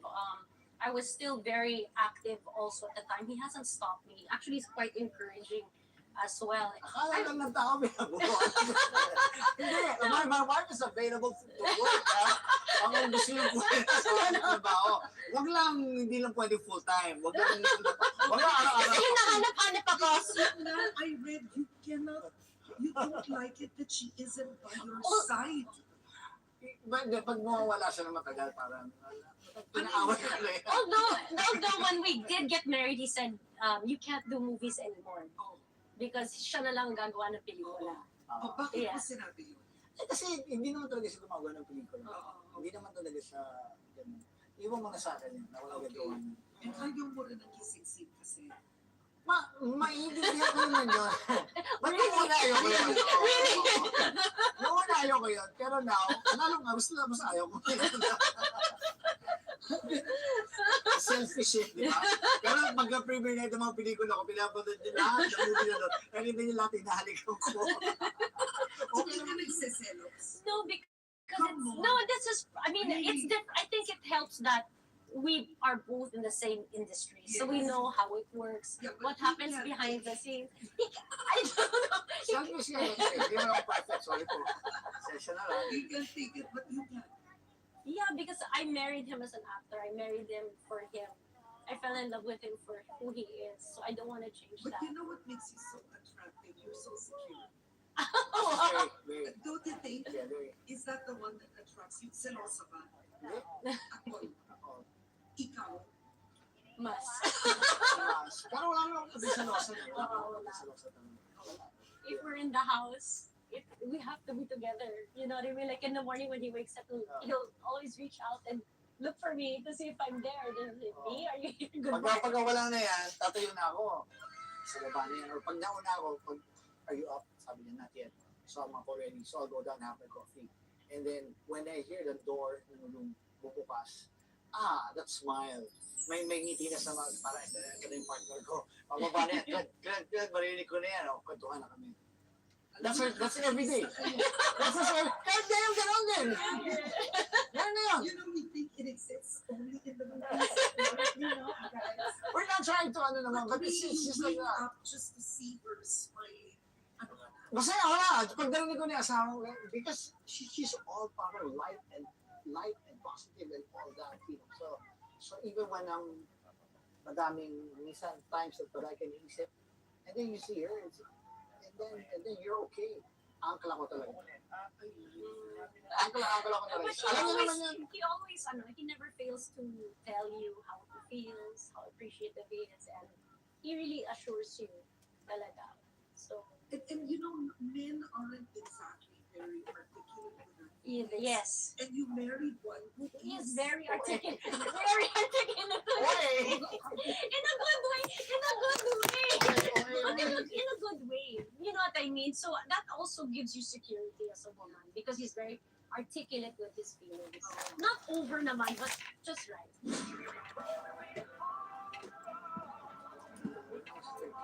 I started doing Bagyas. That was my first movie. Hindi ko alam kung ano mangyayari, no? And then it became so big. Hello. I got so lost there. 40 years old, solo na ako, nakatira na ako mag-isa. Nag-rent ako ng apartment. I just thought this was life already, you know? This was a good life. And then you learn it na fame is different from finances. It doesn't mean that sikat ka, yayaman ka. So, pili ko na sikat ako, yayaman ako. Ganyan. Bigla, hindi mo, wala akong pera. Sinisipa ka na sa townhouse mo, wala kang pambayad ng kuryente, wala kang pambayad ng rental, tapos rebel without a cause ako, feeling ko, superstar ako, 14 years old, 15 years old, 16. Pagsak ako. Yeah. Yun kay Aga Mula. And people don't, yes. That's why I asked ko sa sarili ko, in 1990, 1991, that's when I said, no, this is not my, I was really down and out. I was so down and out. And there were actors before who would talagang grabe. Grabe. Oo. Kaya sabi ko, pag sumikat ako talaga ulit, yung that time, never kong gagawin ito. Kaya always been the kindest to any artist na kasama ko. Bago, matanda, ganyan. Kahit ako, ang sinabi ng aga, ikaw pinakasikat, you're number one, all the same year. I learned from that. Kasi nakita ko yung sakit ng ginawa sa akin. Babaka, ayun, baba. Nice.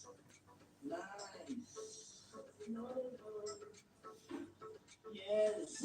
How did having, kasi aga nakatitig na. How did having children, so you have twins, Yes. your emptiness. Oh, isa pa yan. Isa pa yan. We were talking about it. How many kids do you want? Sabi niya, One One boy, boy. one girl. Sabi ko, parang sa akin, makaging ganun na. Ayoko nung yung madami, you married because you want children. And then, long story short, she gets pregnant. Twins. One boy and girl. I'm like, grabe naman, And Lord. I remember because we were in the car. Grabe, Lord. Akala ko sa to. Kasi walang bambang na kagad, di ba? And then when I told him, so nung nalaman ko nagulat ako, twins kasi you're not expecting to have twins, right? Yes, So I had the ultrasound and then we were talking in the car and I was like, so you want to see your baby, right? In the ultrasound, di ba, papakita mo sa kanya, papel lang before, di ba? So pinakita ko yung papel sa kanya, look, he goes, oh, there's the baby. Like, there, sabi niya, oh, there's the baby. Oh, nice. I go, did you see the other one? Sabi niya, other one? What do you mean? I go, what do you mean other one? Your boy and girl, they're off to college. Yes. They're abroad. Yes. So you're empty nesters, Yes. technically. Yes. Kayong dalawa lang magkasama. Yes. Sarap. Oh, but, Sabi you niya, know, sige na. pag dumating yung mga bata niya siya, parang gumugulo eh. Pag first week nila sa bahay, parang nawawala kami sa ano, parang, parang we're, I don't know. No, but you know, Karen, because we just got over the pandemic, when the kids graduated, they graduated online, virtually. So it was a different experience, not what all parents of that time expected it to be. Yeah. And when the kids went away to school, it was very difficult because we couldn't travel. Last year was the first time that we actually got to see them in their environment, school environment. So it was really nice. But it was a scary time for us as parents, sending them off, bringing them to the airport, and then just letting them go. That was painful. That was very painful. Yeah. Oh yes. Kasi nila, mas ito. Mga bata rin. Pero we're okay kasi, tsaka yung mga anak namin, sila nagpili, hindi kami nakialam. What kind of a dad are you? Me. Can I say? Ana kasi started being independent at a young age. Maaga siya nag-artista, di ba? 13, he was on his own. So, he allows the kids to become very independent. Like, he doesn't make pakialam with their decisions. He just lets them be. But are you strict with With the straight kids? Ayan, I mean, growing up, alam na nila yun. They had that experience already. Growing up, talagang yung galit, yung ganyan, parang, alam na nila kung anong hindi nila dapat gawin. So growing up in their, like, when I stopped working for like 5 years, that was their time na mag-12, so 12, 13, 14, 15, 16, we were there 24 hours. Kaya hindi namin we're parang, so you were a full-time parent kasi Yes. full-time moms. That's common, but you were fully Full-time. there. oh yeah, Yes. lalo na yung mga teenage years nila, kasi nasabi yung sakit ng ulo, yung mga mangyayari, yung mga ginawa ko nung teenage na ako, alayo. Malayo kasi sinabi ko sa kanila, what's gonna happen to them? Kung anong dinaanan ko, dadaanan nila, but hindi nila dinaanan. Yeah. Ang tanong ko, how has motherhood or fatherhood changed you? Selflessness.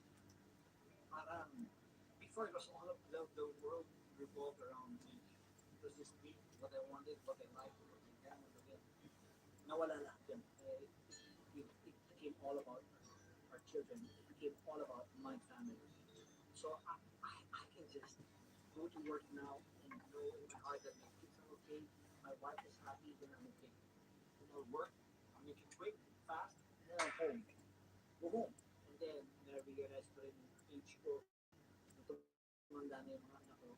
That's when I accepted. Kasi may forma pa rin naman na feeling ko. Feeling ko ganun. And then when girls start calling you, hey Tito, I'm like, excuse me, Tito, and then you're, how old are you? 20 po. Oh yeah, my daughter's older than you. Kasi dati mabuha mo tayo. Parang, excuse me, maganda pa. Ngayon parang kasi kaisa na ano kaya.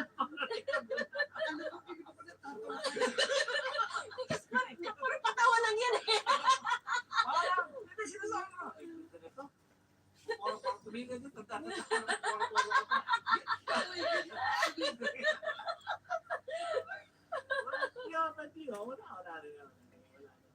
And you know, Aga and I we were lucky enough to be able to spend time with the kids, and I think that's the best gift that we gave them. And their characters are already molded, so now we just have to give them. Yeah, we just have to give whatever opportunities that come into their life or whatever destiny that will happen to them. We just have to trust what God's plans are. So Atasha was the cover of the Philippine Pattern. So she's abroad studying. She is in the UK. The UK. The UK. What if she comes back with a boyfriend? I don't think so. No, hindi mangyayari yun. Alam mo bakit? Kasi, wait, realistically, hindi mangyayari yun, Karen. You know why? Because, fortunately, the UK is a 3-year school system for college. She's coming home na. April 1. She, no, that's the serious. Wala pa. Oh, siguro may mga crush siya, may mga date. Pero sa akin, okay lang naman. Sa akin, okay lang, no, really. Really? Past that stage. Really? No, parang sa akin, pag may humarap. Kaya kailangan maayos yung lalaki, di ba? Pag hindi ka humarap sa akin, I'm gonna give you a hard time. Kung lalaki, No, pero Gusto mo Pinoy pa rin. he's really, bibiro lang ako sa ganun sila. you know, he's Paano kung ma-inlove sa foreigner? Ay, buhay niya yan. Sa bahala. but he's really protective over Atasha. So Andres is more like who? Ako, I think so. I don't know. Would you want him to be in showbiz? It's really up to them. It's really up to them. Basta sa akin lang. Eskwela niyo, finish it for you to experience independency. Maintindihan niyo yung buhay na walang pera. Pag nasa ibang bansa kayo, wala kayong driver, wala kayong kasambahay, kayo gumagawa lahat. Kasi pag dito sila lalaki, spoiled sila sa bahay, wala silang gagawin. Doon, yung baon nila, naramdaman na nila maubos yun. Pag naubos yun, nakita nila yung halaga ng $1, $2, $10. How is your relationship with Charlene, Luigi? Okay. Kayo? We're good. As a matter of fact, parang we were together in Christmas. He's very close to his dad. Yeah. And Luigi has his own family now. She has a wonderful wife, si Patty. And they have beautiful kids. children. Like si Luigi, like Andres and Atasha, ganun din ako sa kanya, para bang hindi ako nakikialam. Kaya huwag din kayo makialam sa akin. Ibig sabihin kasi, lumaki ako mag-isa. Lumaki ako nag-alaga sa sarili ko. So, ang gusto ko sa mga anak ko, alagaan niyo sarili niyo. Huwag kayong umasa sa magulang ninyo. Hindi yung parang, ay, mayaman ng dada mo. Ay, naku. May mamanahin ako. Wala. Ayaw mo yun. Zero. And they don't think that way. We didn't raise them to think that way. They're very, very humble, and they believe in hard work. So, Because we're not rich. yeah, Dapat lang humble sila, no? Hindi sila mayabang ito. Hindi naman, wala kayong pagyayabang. Do some questions. Sino ang mas malapit? Sino ba? Ayaw ko lang. Pareho. Sino ang madaling tumingin ng ulo? Mas intense. Iniinit ang ulo. Hindi pero naman, mas- oo. Sino ang Mas intense. Sino unang nagsusorry? We both just automatically say sorry. And we continue to fix it whenever anything happens. Sino mas magastos? Siya. Siya. Sino mas makalat? Ay, of course not! Hindi. No. Hindi na. No. Of course not. Wala naman Hindi. Wala. Sino mas maganda? Ano na yata ng Pilipinas. Sino mas seloso o given? Parang, Ako. Yeah. Pero parang hindi. Parang matanda na ako. Parang hindi eh. wala ka naman reason kasi Saka wala eh. Wala talaga eh. Kasi hindi naman doon lumalabas.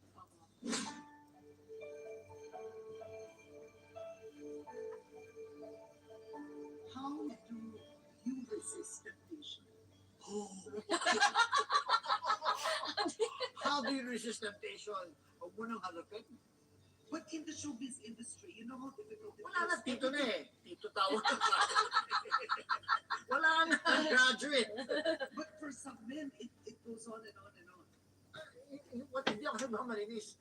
Para pag may nakita ko magandang babae, I mean, I'm still gonna appreciate, parang wow, I like that. Pero,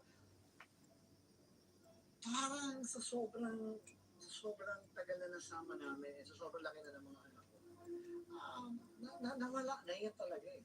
Parang, meron ka ng parang, you know what to just cut it. You know what's wrong? Stop. Here's a good question. So, yung cellphone niyo, may password? Yes, but I never check. And vice versa. That's what I never check his phone and he never checks my phone. You've never at least distrusted or had a suspicion with Ana in the 22 years? No.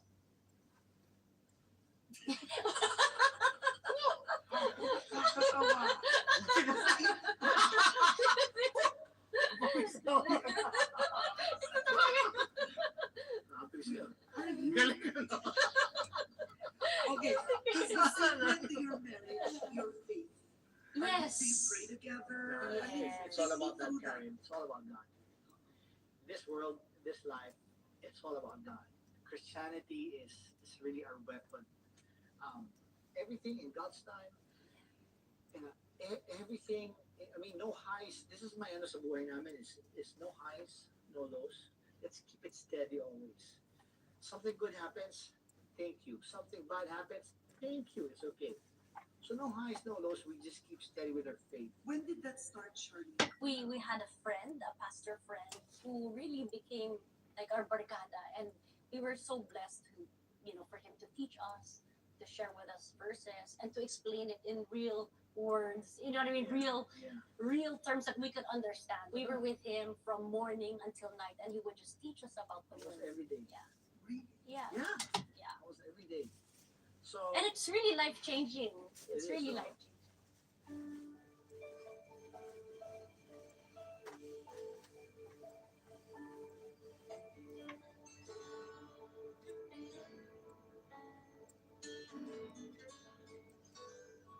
Where do you see yourself in the next 10, in the next... Oh, nice. That's a nice, I like that question.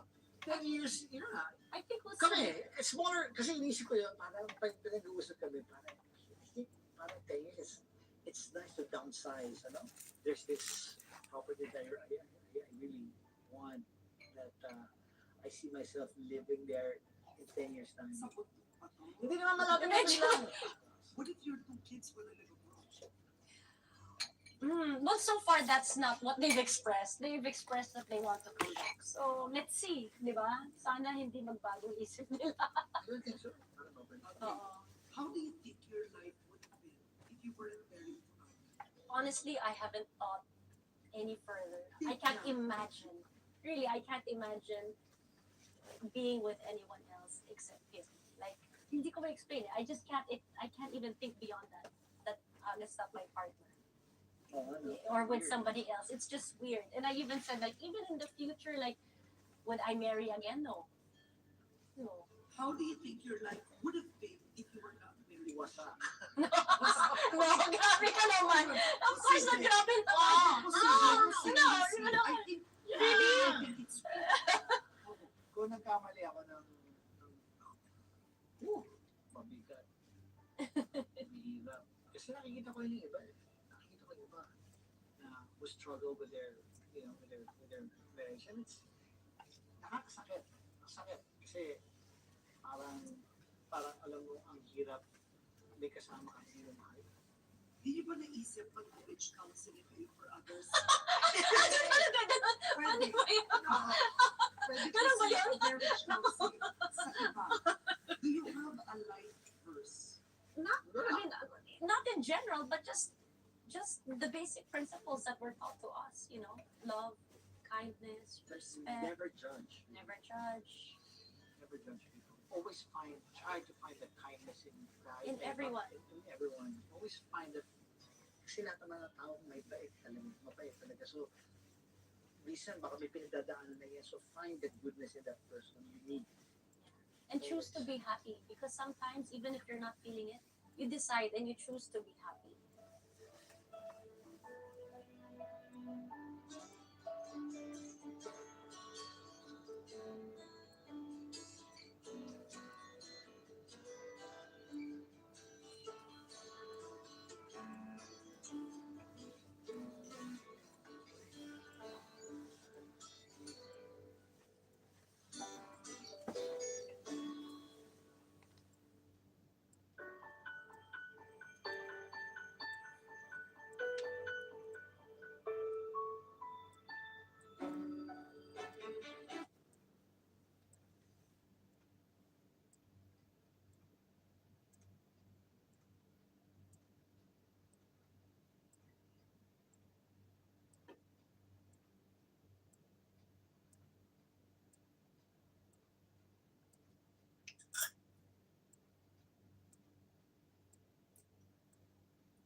The Lord be with you. And with your spirit. A reading from the Holy Gospel according to St. John.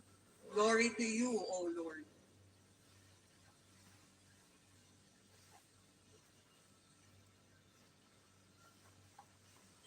Jesus said to his disciples, "Do not let your hearts be troubled. You have faith in God, have faith also in me.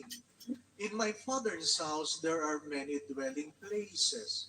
If there were not, would I have told you that I am going to prepare a place for you? And if I go and prepare a place for you, I will come back again and take you to myself, so that where I am, you also may be. Where I am going, you know the way." Thomas said to him, "Master, we do not know where you are going. How can we know the way?" Jesus said to him, "I am the way and the truth and the life. No one comes to the Father except through me."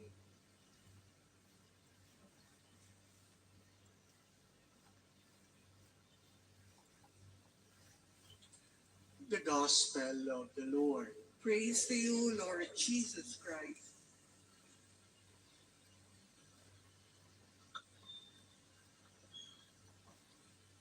Perhaps many of you, if not all, have heard about the recent Satan convention. There were prayers or people asking prayers about the convention so that it will not be successful.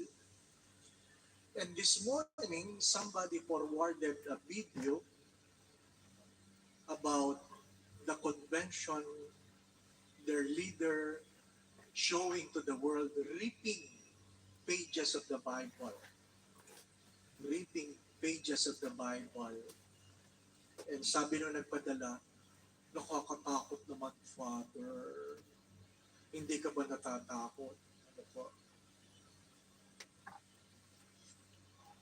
Hindi ko sinagot. Bakit pinagkakabalahan? Ano po? The first thing that comes to my mind was, if you are really that serious in trying to destroy the Catholic Church that has been there almost 2,000 years ago, yung medyo less, gusto ko sabihin, try to read the pages of Quran. Kung talagang matapang ka, kumuha ka ng page ng libro ng Quran at punitin mo sa video. Ano pa? Tingnan natin hanggang saan ang tapang mo. Di po ba? Ano? Baka hindi pa kayo tapos sa convention nyo. Sinulog na kayo. Di po ba? No? Hanggang doon lang naman ang tapang na mga yan. Second, as I've said this before, people like those continue to do it because, as the Holy Father have said, well, we are a forgiving church. We tolerate because we know, as the first reading have said, how true is our faith. Sino ang kilala ninyong guro, teacher, philosopher, claimer of whatever faith they have that died and have risen from the dead? Meron na ba kayong kilala? Maliban kay Jesus, na sabi nga, namatay at muling nabuhay? Wala. Kahit si Muhammad, wala. Kahit si Confucius, wala. Wala. Only Jesus. That's why the gospel said, why are your hearts, or don't let your hearts be troubled. Don't let your hearts be troubled. Kaya nga sabi ko kahapon, mahirap yung hindi natin naiintindihan ang ating pananampalataya. Madali tayong mabulabog.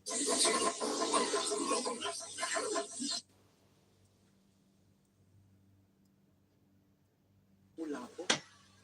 We are easily disturbed when people try to attack us because we do not know and we fail to understand what we believe. Mahalaga yung pinag-aaralan natin ng ating pananampalataya. Inuugat natin, mga minamahal na mga kapatid. Sabi nga ng isang atheist, sa kanyang tombstone, sabi niya, I am fully dressed, but I have no place to go. At the end, isang kadadalhin ang iyong pananampalataya. At the end, those who contradict you, those who question your faith, you ask them, at the end, saan ka pupunta? Mga minamahal na mga kapatid, I hope maliwanag sa iyo kung saan ka pupunta. Kaya yung mga nagtatanong, may mga ibang sekta magsasabing, are you saved? Nadinig niyo na ba yun? Are you saved? Tapos kayo, hindi nyo masagot. Sabi nyo agad, yes. Di ba? I was, I am, and I will be. O kung gusto mong tatlong sagot. Di ba? I was saved, I am being saved, and I will be saved by the mercy of God. Do you think people can buy heaven? Nobody.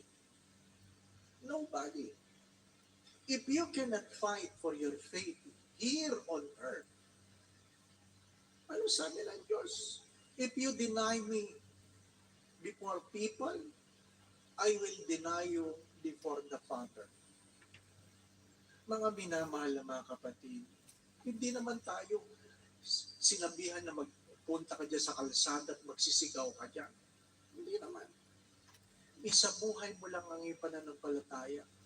As I always say this, try to become a better person today than yesterday. Try to become. And you have to understand this, that even becoming good, better,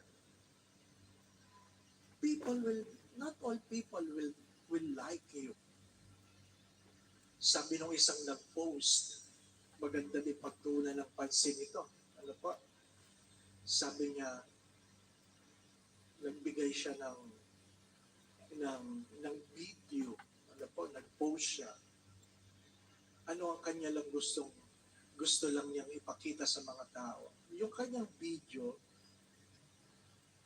in 1 hour, merong 1,000 views. Pero merong 10 likes. 1,000 views, 10 likes. Ang sabi lang niya, but you have to be careful that people are watching you, viewing you, and not all will like you. Just keep in mind, my dear friends, my brothers and sisters, that people are watching you. Anong sabi ng mga Franciscans? You go to that city, you preach the gospel, talk if necessary. It means you don't need to talk about your faith. Live your life well. Be good. It is what people are looking for. They are not looking for preachers. They are looking for witnesses. At sinasabi ko doon sa mga magulang na feeling nila, yung inyong mga anak hindi nakikinig sa inyo. Kahit mayroon niyang kinukot-kot, pinapanood kayo niyan. Mga magulang. You have to understand this, my dear parents, that you might not notice it. What you are thinking, your children are not listening to you. But be careful. They are watching you. Tayong mga nagsisimba, kailangan maalala natin ito, na tayo ay pinapanood ng mga tao. Pinapanood. Hindi yung kung anong inaasal natin sa loob ng simbahan. Kung ano inaasal natin paglabas ng simbahan. Magandang pagtuunan ng pansin yun. Kasi ang nakakatakot na kataga ay ano, yung sasabihin ng kapitbahay mo, simba na simba, di naman nagpapayat ng utang. Di ba? Simba ng simba, nagbubunga nga. Simba ng simba, nagbababae naman. Simba na simba, ang daming kaaway.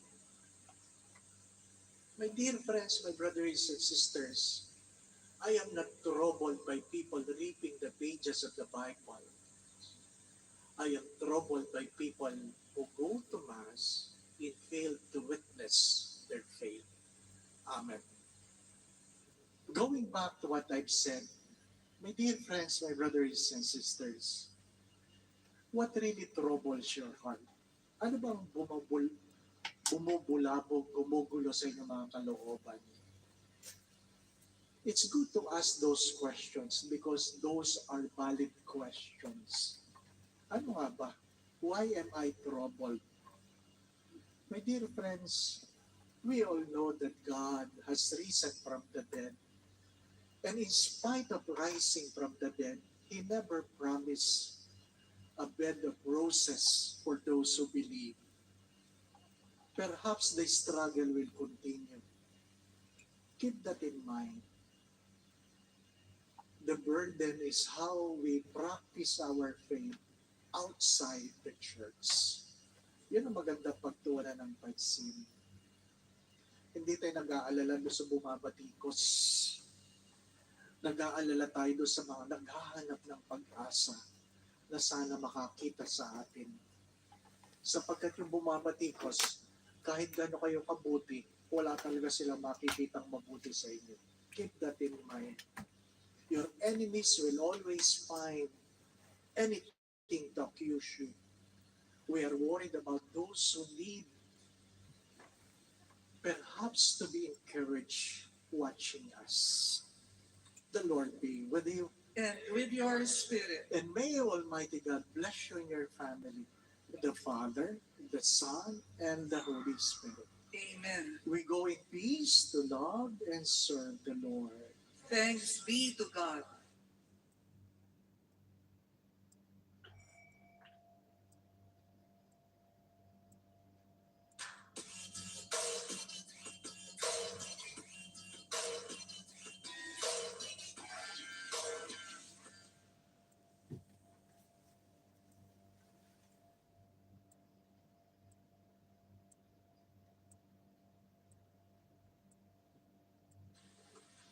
Perhaps some of you are asking, why do we have to do this?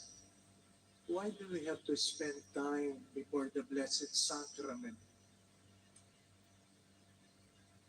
I believe you all know the 5 languages of love, and one of them is quality time.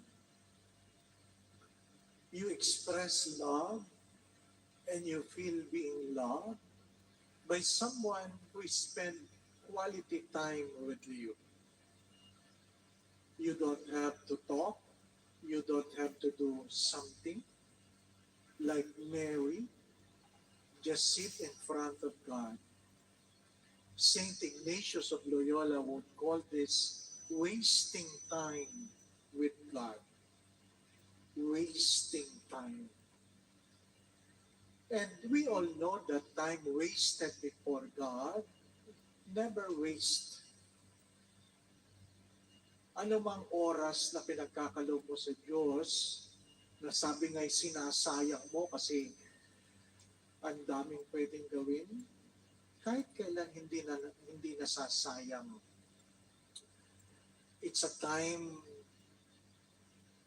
you spend seated, being present, trying to listen to God. The disciples on the road to Emmaus, when Jesus pretended that he wants to go further, said, stay with us. Stay with us. The prayer of Padre Pio, taken from that, stay with me, Lord. And perhaps time like this, it is God who is saying to us, stay with me. Stay with me. It is a discipline to waste time before God. It is difficult not to look at your phone, difficult to be awake, just gazing on the Blessed Sacrament. It is difficult. That's why it entails discipline. My dear friends, my brothers and sisters, but Saint Francis of Assisi have said this. When you want to be warm during winter, what do? You sit in front of the fireplace and you allow the warmth of the fire to consume you. Do you need to do something? No. Kung gusto mong ikaw ay maramdaman mo ang init ng apoy sa panahon ng taglamig, maupo ka lang. Ay, naku, Jo. At hayaan mo Lapit ang ko na init ng matapos. pagmamahal ng Diyos na yakusin Wala kang ka. plansyahin? Wala kang kailangang gawin. You don't need to do anything to earn the grace of God. You simply volunteer yourself and allowing God to engulf you. Balutin mo ako, Panginoon, ng iyong pagmamahal. It is also the time to tell God about your concerns. Maybe someone is sick in your family. Maybe you are asking for guidance from God for my future, for your children, the struggles you have in your family. Talk to God. Allow God to speak to you. Or perhaps simply allow God to know your concerns. When God was confronted by the blind man, God asked, what do you want me to do for you? Anong gusto mong gawin ko sa iyo? And perhaps being seated before the Blessed Sacrament, God is asking you, what do you want me to do for you? You stayed, you come, you came, what do you want me to do for you?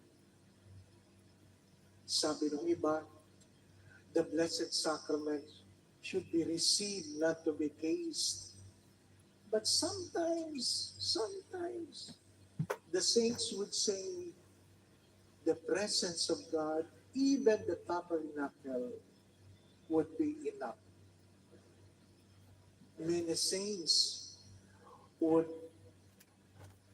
put a hole from their room, peeping towards the tabernacle. Sapat na, Panginoon, na ikaw ay masilayan ko, na alam ko na hindi ako nag-iisa. Mga minamahal na mga kapatid, hindi madali sa isang mundong abala na minsan para tayong si Marta, aligagang-aligaga. Panginoon, sabihin mo naman sa kapatid ko, tulungan ako. Marahil, yun din ang laman ng pag-iisip ng iba. Panginoon, sayang naman ang oras na ito. Pero ano sabi ng Diyos kay Marta? Hindi mo pwedeng alisin ang para kay Maria. Let us be merry to sit in front of the Blessed Sacrament, wasting our time before God, spending quality time before Him. Of course, I would urge you to allow the Lord to surprise you. Hayaan mo naman ang Diyos na sorpresahin ka sa pamamaraan niya at hindi sa pamamaraan mo. Kasi pag tayo'y nagdadasal, gusto natin ang ating mga panalangin, tinutugon ayon sa ating mga kagustuhan. many times, my dear friends, my brothers and sisters, God would respond to our requests in a very different way. So, do not be afraid. Speak to God. Pero Father, alam naman ni Lord kung anong kailangan ko. Well, alam ng Diyos na bulag si Bartimaeus, pero tinanong pa rin niya, what do you want me to do for you? Alam ko, ano ang iyong pinagdadaanan, pero ano ang gusto mong gawin ko sa iyo? I hope and I pray, my brothers and sisters, that you will have the courage to tell God. To tell God. Kumari ka? Alam ng Diyos Kumari ka? ang ating Sa pinagdadaanan. baras. Bakit? Pero malaya ka na magsabi Tapos sa meron Diyos pang ano yan. Ano ba kung yan? ano ang Turnover. gusto mong gawin ng Diyos para sa iyo.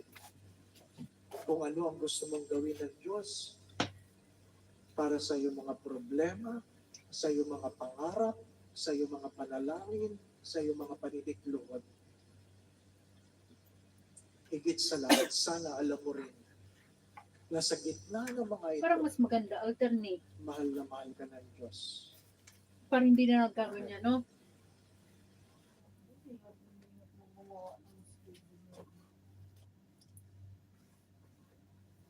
Ngayon, ano ka?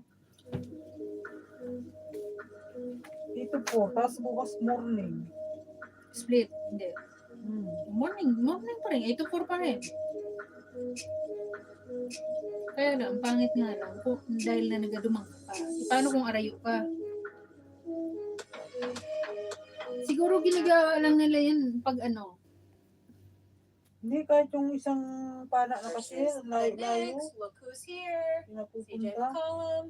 Malayo? Oo, may dalhawali bahay nun. All right, I'm going to start with you. Hey, Big Perk, we still got you? Yeah, I ain't going nowhere, man. Okay, cool. Pinky, you're back too? Okay, cool. CJ, you've gone against Steph many times. Tell me this. Which Steph should the Lakers fear more? Pass first Steph or shoot first Steph? I think you fear shoot first. That AD would come back down to earth, that the extra rest, the 2.5 days of extra rest for the Lakers, which were so big in the first half of game one, they would look much more even. And that the Lakers, if AD's not rolling, have a very low ceiling on offense. And boy, is that true. Watching the media and fans react and overreact to a Warriors loss has become an annual tradition in May and June. Kerr and Eric Spoelstra, this is what they do. Now it's up to Darvin Ham. The Warriors also do something that only championship teams or dynasties usually do consistently well. They don't overreact. They don't let a moment or a game become 2 or 3 games of issues. They're resilient. They're smart. There's a lot of different chess pieces, and there is a chess against checkers component in this series. The way the Warriors play is creative and artistic, but the way they methodically build a game plan is systemic and formulaic. It's very much Apple in the Silicon Valley. Creative and dynamic, but yet as a business, methodical. That's what the Warriors are. They don't let their creative impulses overrun like artists can tend to do. They don't get too impulsive. They don't let one bad moment become a second or a third. They take the emotion out of it and they just break you down methodically. So Steve Kerr said, okay, the Lakers are dominating us inside. What do? Let's get smaller. Huh? Yes. Looney out. Draymond on AD. Let's get smaller. Let's play faster. They weren't going to go toe-to-toe with the Lakers side. So they said, we're not as big. We can't grow. They won't shrink. Let's just get smaller and faster and push the pace and get our shooters spread out around the floor, and the Lakers couldn't hang. Steph Curry went old school point guard with assists. Draymond latched on to AD. So they went smaller, got faster, and the Lakers were overwhelmed. Like there's certain things you can do in a series and to manipulate the same personnel. And I thought they did it last night. The Warriors ended up having a massive rebounding edge They made AD get up and down the floor. Now 2.5 days extra rest. AD didn't have it. You watch LeBron. Pretty effective, right? He had a nice night, efficient, had no impact. AD, virtually no impact. So we said after game one, take a deep breath. Kerr's going to look at the film. As J-Mac predicted, get Looney off the floor, get smaller even on AD, spread out the shooters, and that's what they did. And now it's up to Darvin Ham to make a chess move. But again, this is not a deep offensive reservoir for the Lakers. They got 1 day full rest. Next afternoon they play. To me, the Lakers have to make hay in game 3. If they don't win tomorrow, and again, LeBron played a lot of minutes. AD played probably 10 minutes more than he should have. The game was a blowout, middle of the third. Take your guys off. It's 2s versus 3s. You're not going to win this night. This was the chess match going to Steve Kerr. He talked about Steph Curry going old school, passing, spreading the floor out, and getting guys like Clay and Wiggins and everybody else good looks. He's so unselfish. 12 assists tonight. He's willing to do whatever it takes to win. Just the way things were clicking. I think Steph was very content just being a more traditional point guard, and 20 assists or 20 points and 12 assists. That's a pretty good line for a point guard. Yes, it is. So this is what they do. They've got this reservoir of intelligence and resilience and playoff experience. Sacramento felt like through 3 games. Woo! Sacramento's the better team. Boston last year in the finals through 3 games. Woo! They're the better team. Nobody can change how they play, their lineup, their size, their resilience. This is why they're a dynasty. They've looked dead in multiple series. They looked overmatched in game 1. And instead of trying to bang at the Lakers' advantage, they got smaller and faster, and the Lakers were utterly overwhelmed and had no answers. In my argument, they played AD too many minutes. All right, and let's go to that. So there's something called game score. It's an analytic in the NBA. It's almost like passer rating in the NFL. And it shows you that when Anthony Davis is great, the Lakers are 5-0. When Anthony Davis is good, they're 5-1. When he's okay, they're a 500 team. These are not LeBron's Lakers. It is official. They are not. This is AD's team. This Laker team last night got a very strong game from LeBron. No turnovers, 10 of 18 shooting, played a lot of minutes, and they got rolled. LeBron's no longer an elite defender. He hangs out by the three-point line. This team is AD's team, and they'll be as good as AD is. When he's great, and we predicted with just a day's rest, he would come way back down to earth. He was still elite defensively, but the Warriors didn't challenge him there. They didn't let him be as dominating a force. Did you notice Steph, Draymond pulling up for free throw jumpers? So last night's a great example. There are some things you can do with a quarterback. Like you can make him more accurate or consistent, but you can't make a quarterback larger. You can't make him more athletic. You can't make him more intelligent. And with AD, the question is, does he have the alpha? LeBron in his prime embraced it. So did MJ. So did Kobe. They embraced it. With AD, and this is now officially his team, all the analytics tell you, is he physically capable of being the man every night? He's not. It's his 11th year in the league. There's things you can do to alter or improve a quarterback. You can't make him taller. You can't make him more athletic. There are ceilings. And I think there's a passion ceiling and an intensity ceiling to AD's personality and his body. You're not going to get 70 games. You're not going to get 65 games. You're not going to get 20 straight great playoff games. That's not who he is. LeBron in his prime almost never had a bad game. I mean, you go back to LeBron for about a 10-year period. You can count on one hand in 10 years the average playoff games. He once got crap in Cleveland, and I forget who they were playing. It may have been Boston, where his owner said he kind of quit on the team. He had like 28 points and 12 assists and great defense. I mean, LeBron was held to such a high standard. With AD, it's the opposite. After a great game, we all go, okay, he's coming back down to earth. So he's not physically 11 years in the league going to change. This is what he is. I don't think he's a bad guy. I think he's a really good guy. I think he's really gifted. I think when he's healthy and on, he's a top 5 player in the league. And he's almost always good defensively. But the Warriors last night said, we're not gonna let you dominate defensively. We're gonna pull up. We're not gonna challenge you at the rim. We're gonna take away that dominance. And they did. And they forced him to get up and down the floor, and he didn't have 2.5 days rest. So the question now is, and that's why every time I throw out a sell AD high. Okay, this is what he is. You are getting an incredibly viable long stretch of healthy, passionate AD. You think you're going to get 65 games the next year of that? Like, this is the height of it. And when he's good, he's really good. But if you look at sports, NFL, NBA, the great example is Juju Smith-Schuster, who's not close to AD as a player. Chiefs used him for a year, moved on, and the Patriots are suckers and signed him for 3. This sport, these leagues, are GMs and the smarter teams knowing when to move off really good players who have peaked, or buying players when people are bailing on them. People bailing on Andrew Wiggins. Warriors came in and said, no, he's a great player in our system, right? Rudy Gobert, T-Wolves, 9 players, they got worked by Utah, and Utah ended up being much better than we thought.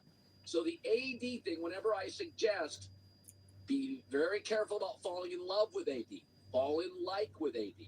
And the dilemma for the Lakers, though, this is now his team.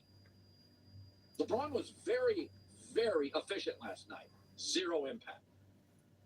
When AD was highly efficient in game 1, he won the game. He controlled the game. So that's the dilemma for the Lakers, is it's now AD's team. He's the better player.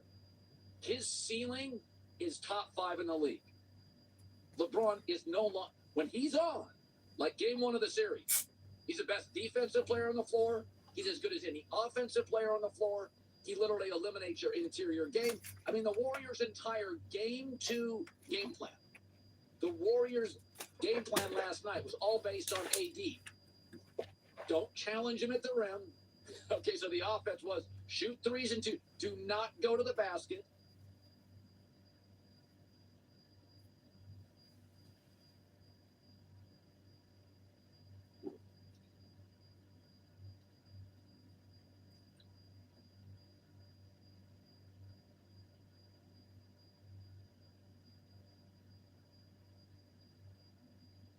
Uh, 2-0 series. I'm calling game 3. Yes, game.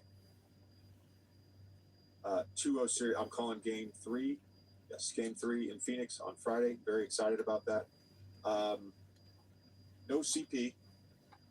I don't. How much of a difference does that make or not make to you, with not necessarily the ability to win this series, but just the ability to maybe get back into this series this weekend? Yeah, I think, well, it's a huge loss, I think, because of the way he organizes them. Right? They get a little too quick with just trying to hit the home run ball when he's not on the court. And you saw that at the end of game 2. I just didn't like the way their offense operated at all. So they're going to miss that tremendously. I think it's time for Kevin Durant, right, to have one of those nights in game 3. I almost think he has to. To my point, how many games have the Phoenix Suns played so far in the postseason? How many of those games has he been their best player? Maybe 1. Booker has been the His performance. Here he is at the podium. There's a point of emphasis on trying to get the ball in my hands a little bit more to start, but the rest of it's just kind of read and react, taking what's there. They obviously had a game plan, and we tried to make adjustments, and I'm sure that'll continue throughout the rest of the series. And that's the beauty of what we can do, is playing a lot of different ways. trying to create good offense a lot of different ways using gravity. But that was connected with our defense and the emphasis on not fouling, trying to make them earn everything they got on that end of the floor. Obviously, Brian came out hot, hit some tough jumpers early, but we stuck with the game plan and it played to our favor. You mentioned using gravity. Just what does going small, having that extra floor spacing, do for you guys, especially against a team with the Lakers' size? I mean, you got to give up something. It's hard to be everywhere. All of what's that movie or show that? Yeah, I think it's part of again how we're using our strengths to our advantage. Pick and roll. You got to give up something. So as long as we're decisive and the floor is spaced properly, you usually can find a good shot, and then you just got to knock them down. So Jermichael was huge coming in, being aggressive, being in the right spots. Obviously, Clay got going early. We found him in transition and in the half court. Draymond was amazing in the pocket. The Sacramento series, we found some success there, and then they tried to, respond to that, and we figured that out. So I assume that'll happen with LA. Same kind of vibe, but we'll have an answer for all of it. Steph, obviously the last playoff win you guys had, you scored 50 and it was a big deal. But does the TCC in you like these type of wins where it's up and down the lineup, all these people contributing, you only take 12 shots? Do you get a special satisfaction out of that? I do, but I like to shoot too. So just finding ways to be impactful and be aggressive. And whatever's working, sticking with that until you have to do something different. So we're capable of playing a lot of different ways. I'm capable of playing a lot of different ways. As long as we're just creating open shots, no matter who's taking them. And obviously tonight I didn't have a lot of open ones for a reason. Make the right decision. Ball finds the right person, and good things happen. Steph, Draymond mentioned that Clay was particularly pissed off after last game. Did you see that? Do you get a feeling what that might mean? And do you? I know all playoff series are big, but obviously it's Lakers. It's team he's not. Even none of you guys have played the playoffs before, and he specifically hasn't played his childhood team. Do you sense some sort of added significance for him because it's the Lakers? Yeah, he talked about it before the series and how excited he was. I don't know whether he's pissed off and shots or the loss or both or all of it. He's a competitor and he takes that stuff personally in terms of his performance and how he plays, and he's been that way his whole career. So whatever added fuel to the fire you need for him, whether that's the matchup itself or the personal history of fandom that he had, and now is a guy that's trying to chase his fifth championship. Like all that stuff matters. We got to find motivation to keep the fuel going. So whatever motivates him, I love it. Jermichael mentioned the speech you gave before Game 7 helped kind of get him out of his feelings a little bit. Was that in some ways kind of the purpose of it? And just what did you think of what he's done in this series? We talk about it a lot in the sense of it's really difficult at times for a lot of guys to keep confidence in themselves, to trust that the work that you're putting in on a day-to-day basis to keep yourself ready and in shape and your skill set sharp, that it'll pay off, because you don't know when it's going to be. And historically with our team, around our core, we talked about it, there's guys that always find a way to step up at the right times. And, whether you need that reminder or just that message that it's gonna happen. I'm glad it worked, and I'm glad that he took it to heart, and it's a big part of who we are as a team and our identity and our culture. And like I said, it's just not. I know it's not easy. So credit to him to staying ready, staying sharp mentally, confident in himself to knock down those shots and take what the defense is giving him. And, that's him being professional and taking advantage of the opportunity. Steph, with the 12 assists tonight, should we be calling you Magic Curry now? Nah. Do you take an extra pride in doing things in a traditional way, even if you're not a quote unquote traditional point guard? I mean, the labels and all that stuff, I don't ever get into it just because, labels usually demean or kind of try to bottle up greatness in the sense of what we try to do on a night-to-night basis. So, like I said, we do it a lot of different ways. I try to do it a lot of different ways. How you want to describe it or label it doesn't matter to me. It's just when you watch us play, you know how we do things and how I try to impact games. Again, whether it's shooting 38 times or shooting 12 and trying to find what the defense is giving you. So I'm going to continue to do that and try to figure out my aunt, she sends me some amazing stuff from game to game, and she talked about just they're always trying to solve the Rubik's Cube every game, and it starts in a different place every time. So you're just trying to figure it out, and that's the beauty of basketball, and the way that you see it. So I love that part of the game, and I have the ability to do a lot of different things in a lot of different ways. Steph today.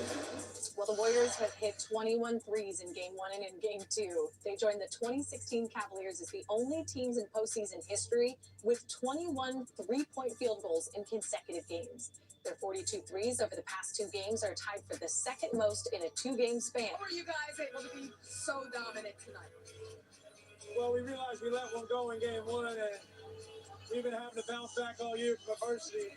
And not a better group to do it with than these guys. So came out, our offense is flowing, turnovers are low, hitting open man. We keep it simple.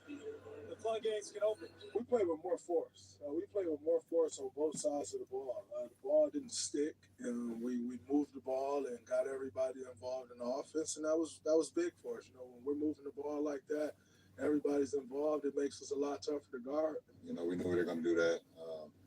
That's what a championship team does, and they held serve on their home court tonight, and we got to obviously see the adjustments they made. We got to make our adjustments coming into game 3. So I took all the same shots I took in game 1. Just missed them. We'll be better. I'll be better. Making those shots. Get back home on our home floor, and try to take care of business. So Thompson drops to 30, and the Warriors win 24 coming off 3-pointers. His personal record is 76-15 in his career when he scores at least 30 points. That's the best record by any player.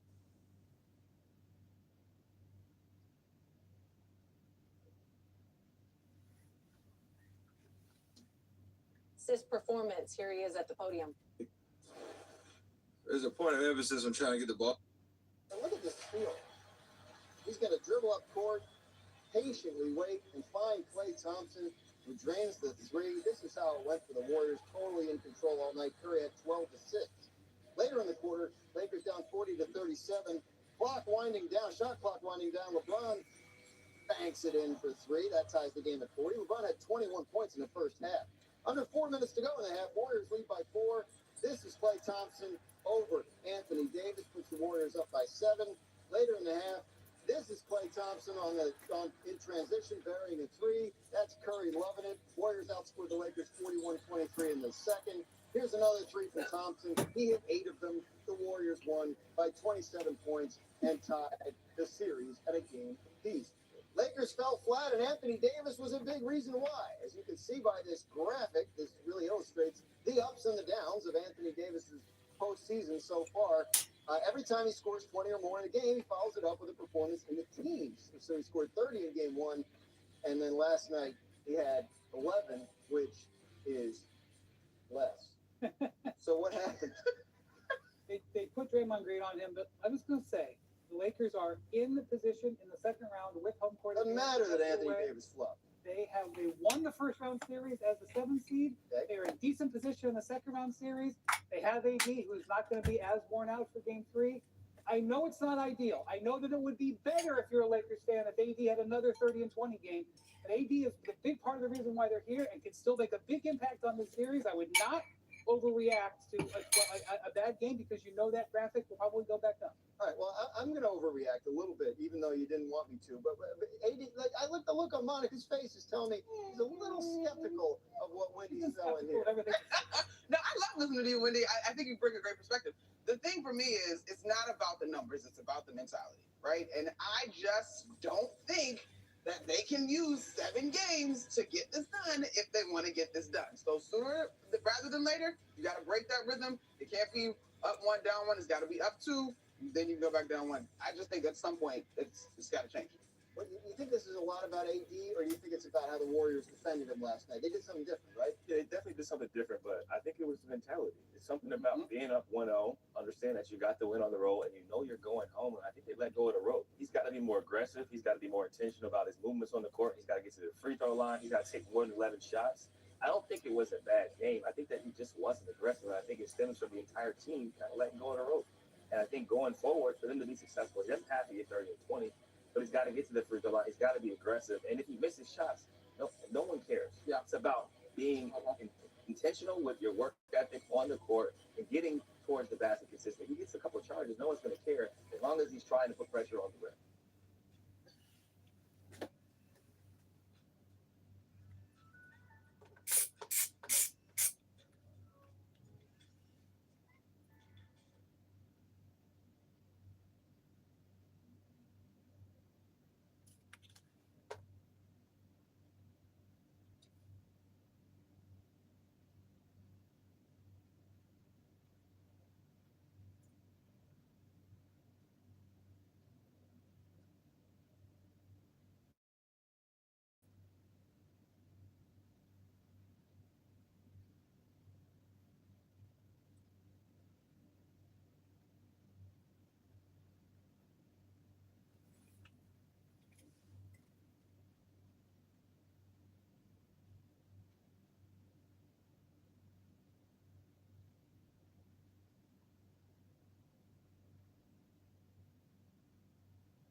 Well,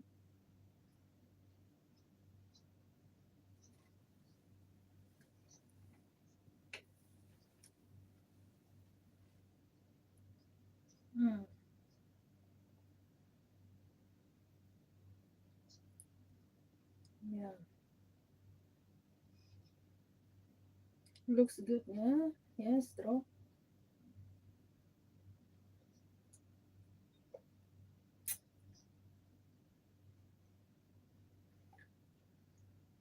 More strong than your dad.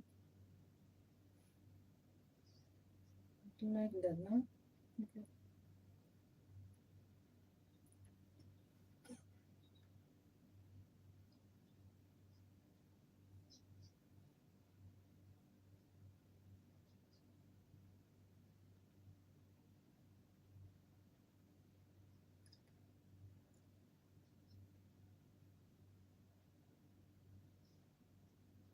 Surgery.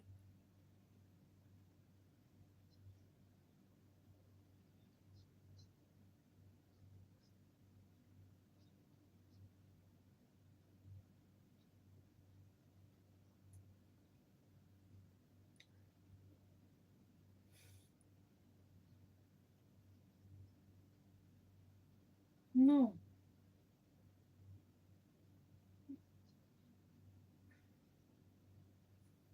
Yeah.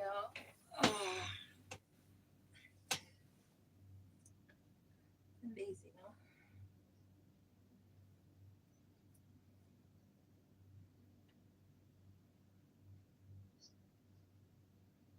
Which one?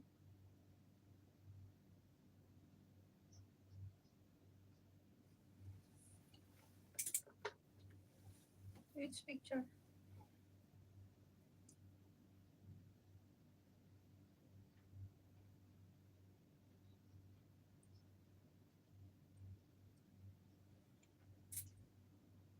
You want to see my big mouth, huh? Very well.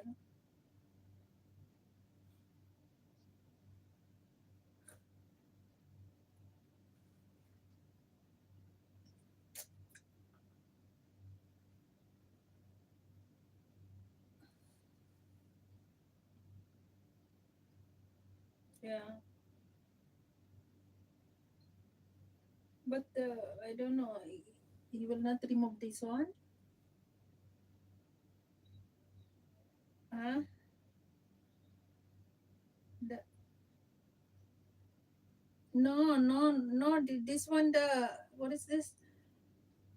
He will not remove the, what do you call it? Tissue? Roll? No, this one. This side. You said it is not?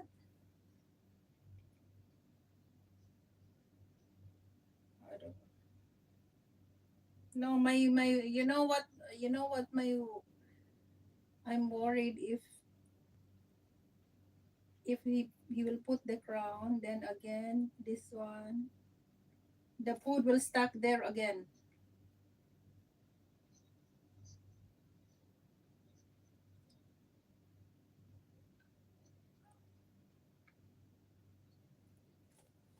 Ah, hello. Yeah.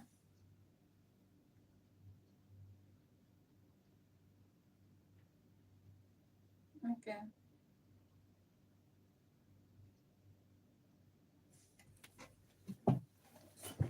Mm. Mm.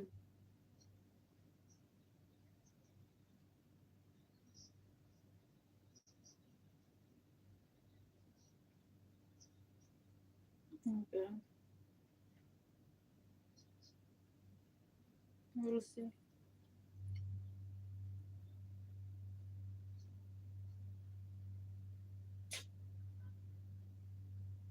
Feel better.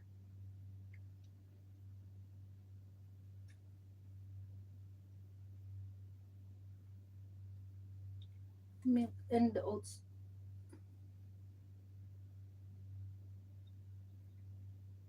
Nothing.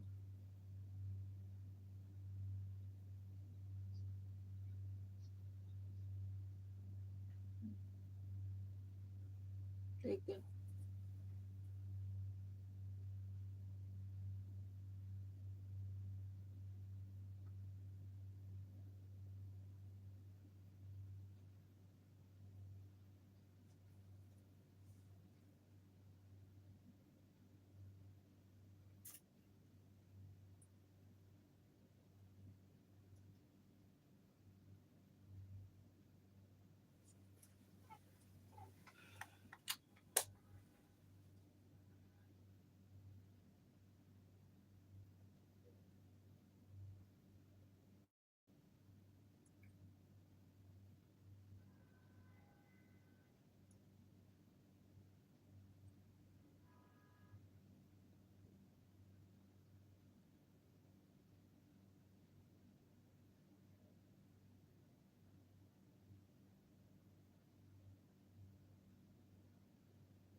So you're saying this, the final stat line is not what we should be looking at. We should be looking at how he looks when he's playing the game, what kind of vibes he's sending off. Interesting. Look, I do want to talk about the Warriors, the defending champs, who won last night convincingly. Very different game for Steph Curry than game one, right, Monica? Indeed, it was indeed. I think we're going to a little tape time. All right, so Here's the deal, and this particular play was at the end of the first quarter. This isn't really that different in terms of what Steph usually does, but it was just an example of the Lakers beginning to let go of the rope. Here's Steph here, right? So he's going to come off of this back screen that Kevon Looney is setting, because Kevon obviously wasn't in the game a ton. But already, you can see where... Level 1 complete. Get harder and harder. That's each level, all right? Y'all play Call of Duty, y'all know what that means, going to the next level. And it's super conjure when it goes to the next I'll say level 2. So level 2 is upon us. Like you said, tomorrow, decompress, get away from the game, and then we come get back locked in, all right? Level 1 complete. Get harder and harder. Each level, all right? Y'all play Call of Duty, y'all know what that means, going to the next level. Y'all play Mario Brothers, you know what it means. It's super conjure when it goes to the next I'll say level 2. So level 2 is upon us. Like you said, tomorrow, decompress, get away from the game, and then we come get back locked in. Textures, whether it was with the fabrics or the herringbone on the dishware. I can't wait for you to see the full collection.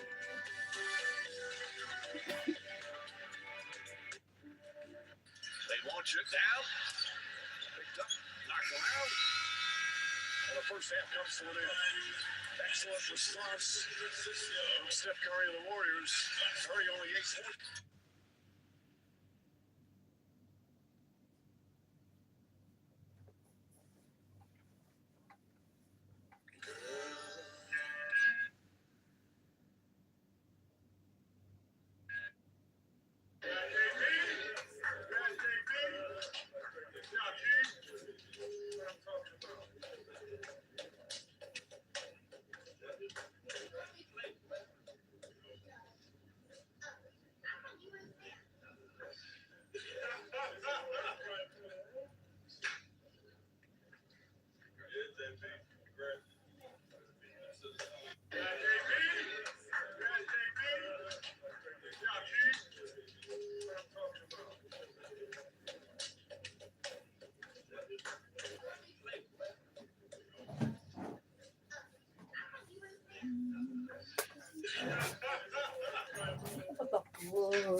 Grabe ng kaadikan talaga. So let's clear and let the play roll.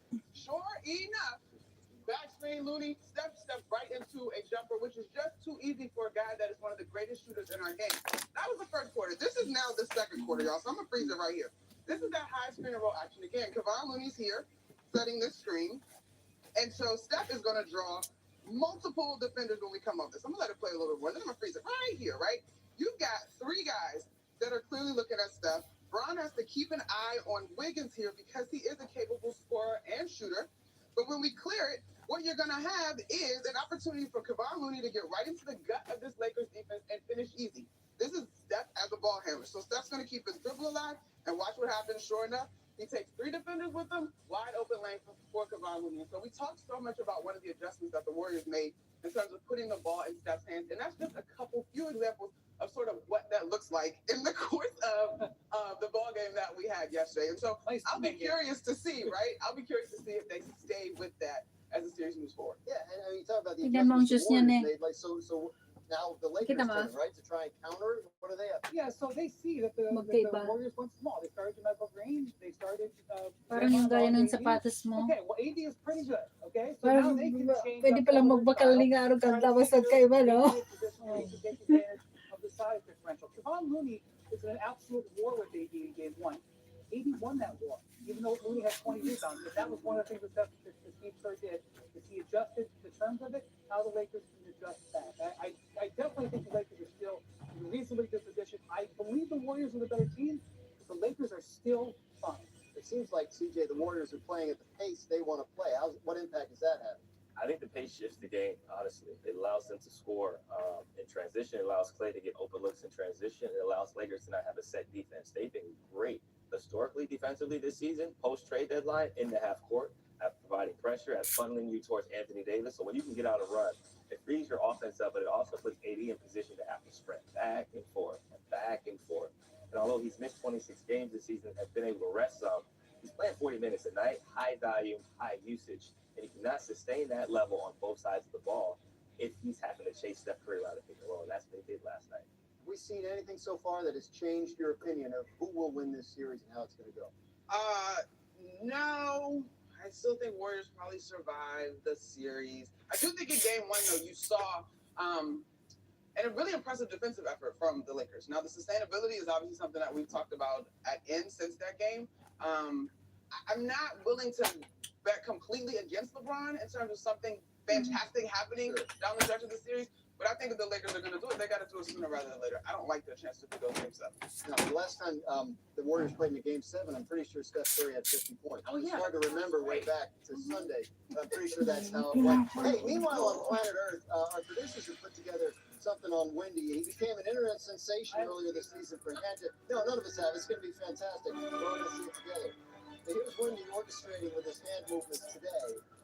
This is a very valid form of communication, Wendy. I appreciate every hand gesture. What I like if you're walking, that's the trophy. That's the MVP trophy. It's now more of a cue. Thumbs up. With the sound off, you think this guy is saying something. Very important. It almost looks like you do the orchestra. There you go. There you go. Sounds good. 4, 3. I can't count 3. Not 1, not 2. Wendy, You got to do your classic. So I hadn't seen that either, but it was fun. You better have the game as long as I have, Dan. All right, coming up, Wendy will put his hands in his pockets. No, coming up, as the series shifts to Hollywood, do the Bro, Lakers have enough imagine mo, energy to natanggal keep to up with the dito Warriors? sa ano. We'll tell you why Saturday night, 33 minutes after playing Saan mo 44 wala in sundon game sa 1, LeBron automatic? 28 minutes after playing 40 in game 1. And Manual, CJ, you play in this manual. league. Like, you know about the grind of the schedule. Hindi ko pa tuloy How maayos kung important is paano that ko for the Lakers to manage the minutes of these guys? I know it sounds silly to manage in playoff, but the ability for them to limit those guys last night, can that have a benefit going forward? I think it definitely benefits them. They understood the sense of urgency they needed to have in terms of getting one of those games, and they basically blew it all out in game 1, where AD goes and gets 30 and 20, Brian plays 40 minutes, AD plays 44 minutes. There was a huge sense of urgency to get one of those games. It's almost like they punted game 2 once they seen how serious the Warriors were about it. Once they seen that they weren't going to win, they reduced the minutes, they reduced their aggression, and basically said, we're going to go home and try to figure out how to get game 3. But I don't think you worry about minutes, because you can rest all summer, you can rehab all summer. AD missed 26 games this year. Bron's missed a ton of games this year. They said he's sleeping 10 to 12 hours a night. He's probably in his hyperbaric chamber. He'll be all right. He'll figure it out. You can get your surgeries in the off season and do what you got to do. But I think this is a sense of urgency because of the window for LeBron to win championships and for AD to continue to solidify his greatness. Play 40 minutes a night and see what happens. Says the guy who played through injury in the postseason. You got surgery in the offseason. Get your surgeries in the offseason. You figure it out later. Right. Now, I'm not suggesting that they limit their minutes in the postseason, but I guess my question is the fact that their minutes got limited last night, is that a potential silver lining for them in game 3? I mean, yeah, if you're looking for a silver lining, it's a business decision. Same way a guy decides to get out the way when he's about to get rocked at the rim. Like, it's a business decision. By the third quarter, this thing was pretty much in hand for the Warriors. And so now you're monitoring the exertion of energy, goes to the conservation of energy. So, yeah, I buy that as a silver lining. And I don't think LeBron or AD, LeBron in particular, were alarmed in the postgame, right? Like LeBron said it. The Warriors were going to hold serve. Now you go back to LA. You have a chance to protect home court. And Dan, I don't think it's just about the actual number of minutes. It's not just like, oh, LeBron's over 40. Yeah. It's the way that they have elected to play. In game 1, they elected to absolutely play at a high tempo. And Steve Kerr was like, oh, well, in the fourth quarter of that game, we were actually fresher than them. Yeah. And so we're going to dial it up. So we're going to get smaller and faster. And so it's not just how much out they're out there, it's the style of the way they're out there. And so my question is, now that they know that they're going to probably play small, now that they know that Draymond Green is probably going to be a primary defender on AD, the Lakers now respond by turning the dial backwards and say, okay, now we're going to use our size advantage. We're going to get into the interior and make you guys have to dig and work in there. That's the back and forth and the ebb and flow. And I think that's what we're going to be paying attention to. It's the speed of the game more important than how much minutes are actually out there. Is that what you expect them to do? I expect them to play a lot slower in terms of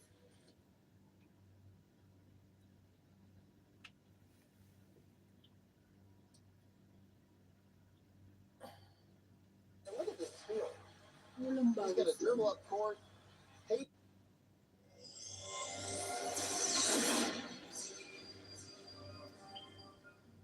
certain matchups where players look a certain way throughout the regular season. As you continue to elevate throughout the playoffs, you start seeing those gaps, those slight gaps that look bigger and bigger and bigger. And that's what you see between Klay Thompson also. And Clay also, that my Max fact from yesterday on This Just In, where you got shouted out, Jay, as usual, didn't watch, or didn't even, not only not come on, but didn't even watch. I didn't get invited Max on. fact was it was going to be the Clay game. I've been saying Clay game until it happens. I mean, Clay, you're not going to keep Clay from having one of these type of games. And this isn't even some crazy Clay game. This is kind of, yeah, you expect that at some point. Yeah, it's interesting to see Clay play, but everybody acts as though he's not the same player that he once. I'm like, dude, just dropping on people's heads. I don't understand why people felt like he just isn't the same guy anymore, Jay, when clearly he's shooting the ball much better. I'm not, look, he struggled the last couple games in the playoffs, but he also, when they was at the height, he was struggling at times during the playoffs. He would then turn to the defensive side of the ball. But right now, from an offensive output last night, dude was 11 of 18 from the field, 61% from the field goal, and 8 of 11 shooting three. Is that any good? 8 of 11 from 3. So I mean, look, Clay had an incredible game last night. I give him a lot of credit. But the best player on the floor to me was Steph Curry. Yeah, I agree.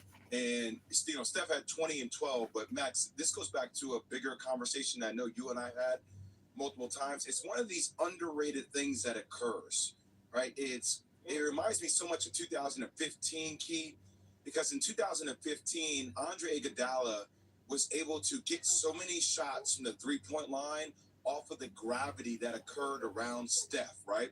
Now, at the end of the day, Iguodala did a great job on defending LeBron James, but also due to the personnel on the floor for the Cavs, they walled up behind Andre Iguodala, which forced his shooting percentage to drop. So when people look at the numbers overall, they say, well, Iggy did such a great job on LeBron, but it was a team strategy defensively. But throughout the course of that series, the way they trapped, because Matthew Dellavedova could not guard Steph Curry, they started blitzing all ball screens, and that's when Draymond Green started playing more 4-on-3. They started dragging the ball down after the free throw line, kick outs to Andre Iguodala, knocking down threes. Same thing with JaMychal Green last night when they start going small, right? He starts knocking down shots. But since they started to blitz ball screens, like I said they were going to do yesterday, they dragged AD away from the basket. Their two best defenders, you have Vanderbilt and Anthony Davis, away from the rim. You started seeing Steph make plays, and he gave the ball up early, which created these mismatches, which allowed Clay to get going, which allowed Michael Green to get going. And once again, the gravity around Steph is what led to all these plays. And by the way, back in the day, like even in 16, I was arguing with Marcellus Wiley back then, this argument about Steph. He's making the right play, he's drawing the attention, he's getting it to the right guy. But if that's the guy you're going to be, then in the big moment, then you got to hit those shots. You can't get kind of free and loose with the ball and throw it out of bounds. The numbers are down, but he was getting blitzed multiple times. It's been a journey for him. I think this version of Steph is the best one we've seen in these moments. But he was still the best player. He was still the best player on their team. Yeah, of course. And but sometimes it just gets into that conversation. I feel like it's one of those things that's underrated because today people are going to talk about Klay Thompson dropping 30. We're going to talk about Anthony Davis being a no-show. But the true star that I want to give him his flowers of the game was Steph Curry. And he was playing a real point. He was playing a real point guard. Yeah, and what did they do? A ton of ball screens at the top of the screen, right? And that's how they counter the counter. Hey, well, here's a question. The best play last night for him, though, Jay, was on the fast break when he snaked through and he put the ball behind his back twice. He kicked it to the corner real quick on a no look, and I don't know if it was Green who kicked it to Wiggins, and Wiggins dropped the three from the top. It was like I was sitting here going, "Oh my God!" No, because he did his deal, put it behind his back again. Boom, over there, he kicked it back to Wiggins, and Wiggins dropped it down from the top of the key. I was like, "Yeah, it's not our night. Well, Max, it's not gonna be our night." That's one of the bigger themes here, though, is Darvin Ham's.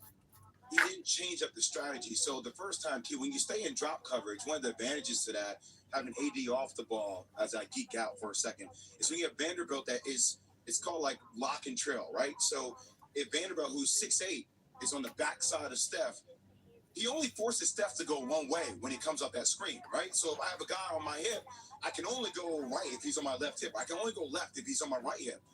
When you allow Steph at the top of the key, also now I can go right or left. I can dance with the ball. I can make you change directions. And when they don't do that, That's going to be like night out. That was your game plan going in, and that's exactly what happened, and the Warriors won. As you said, why didn't they feed AD more on offense early in the game? Is it because LeBron had it going? Like, it seems to me, if AD's coming off a game like that, feed the man the ball. Okay, feed him the ball. AD's ceiling is almost in a way, sometimes to me, higher than Joel Embiid or Jokic. But his floor, the fluctuation of the extremes to me, I'm like, one day I'm like, you're a superstar. The next day I'm like, you're JaVale McGee. How the hell is that possible? How do we talk about what is that fluctuation gap between any other superstar in the NBA? I don't think there is one. Right? So when you look at some of the numbers here, go back to when AD, game 3 against Memphis, 31-17. Game 4, 12-11. What? Game 5 against Memphis, 31-19. Game 6, 16-14. Played well in that game. Okay, I get to him. Game 1 against Golden State, 30-23. Game 2, 11-7. And a complete no-show. You tell me another superstar where the fluctuation of that gap is that extreme, where you just don't know what you're going to get, not in and not out. I don't know if there is one, Key. I don't know. Maybe it's Shaq. Maybe it's Wilt. Maybe it's Kareem. Maybe it's Powell. I don't know. Because I tried to tell He's y'all. saying they're not going to put his I tried to tell y'all. Not yet. It's going to be in the yet. Raptors. Trust me, Keith. I'm just saying. But yet. Still, I don't understand. As I've always said, the Lakers go as he goes. It's not about LeBron. It's about Anthony Davis. LeBron can have a killer game and shoot the ball well, defend well, play both ends of the floor. If Anthony Davis does not come to the party, the Lakers are in trouble. But wait, you say come to the party, Key. That's my very question.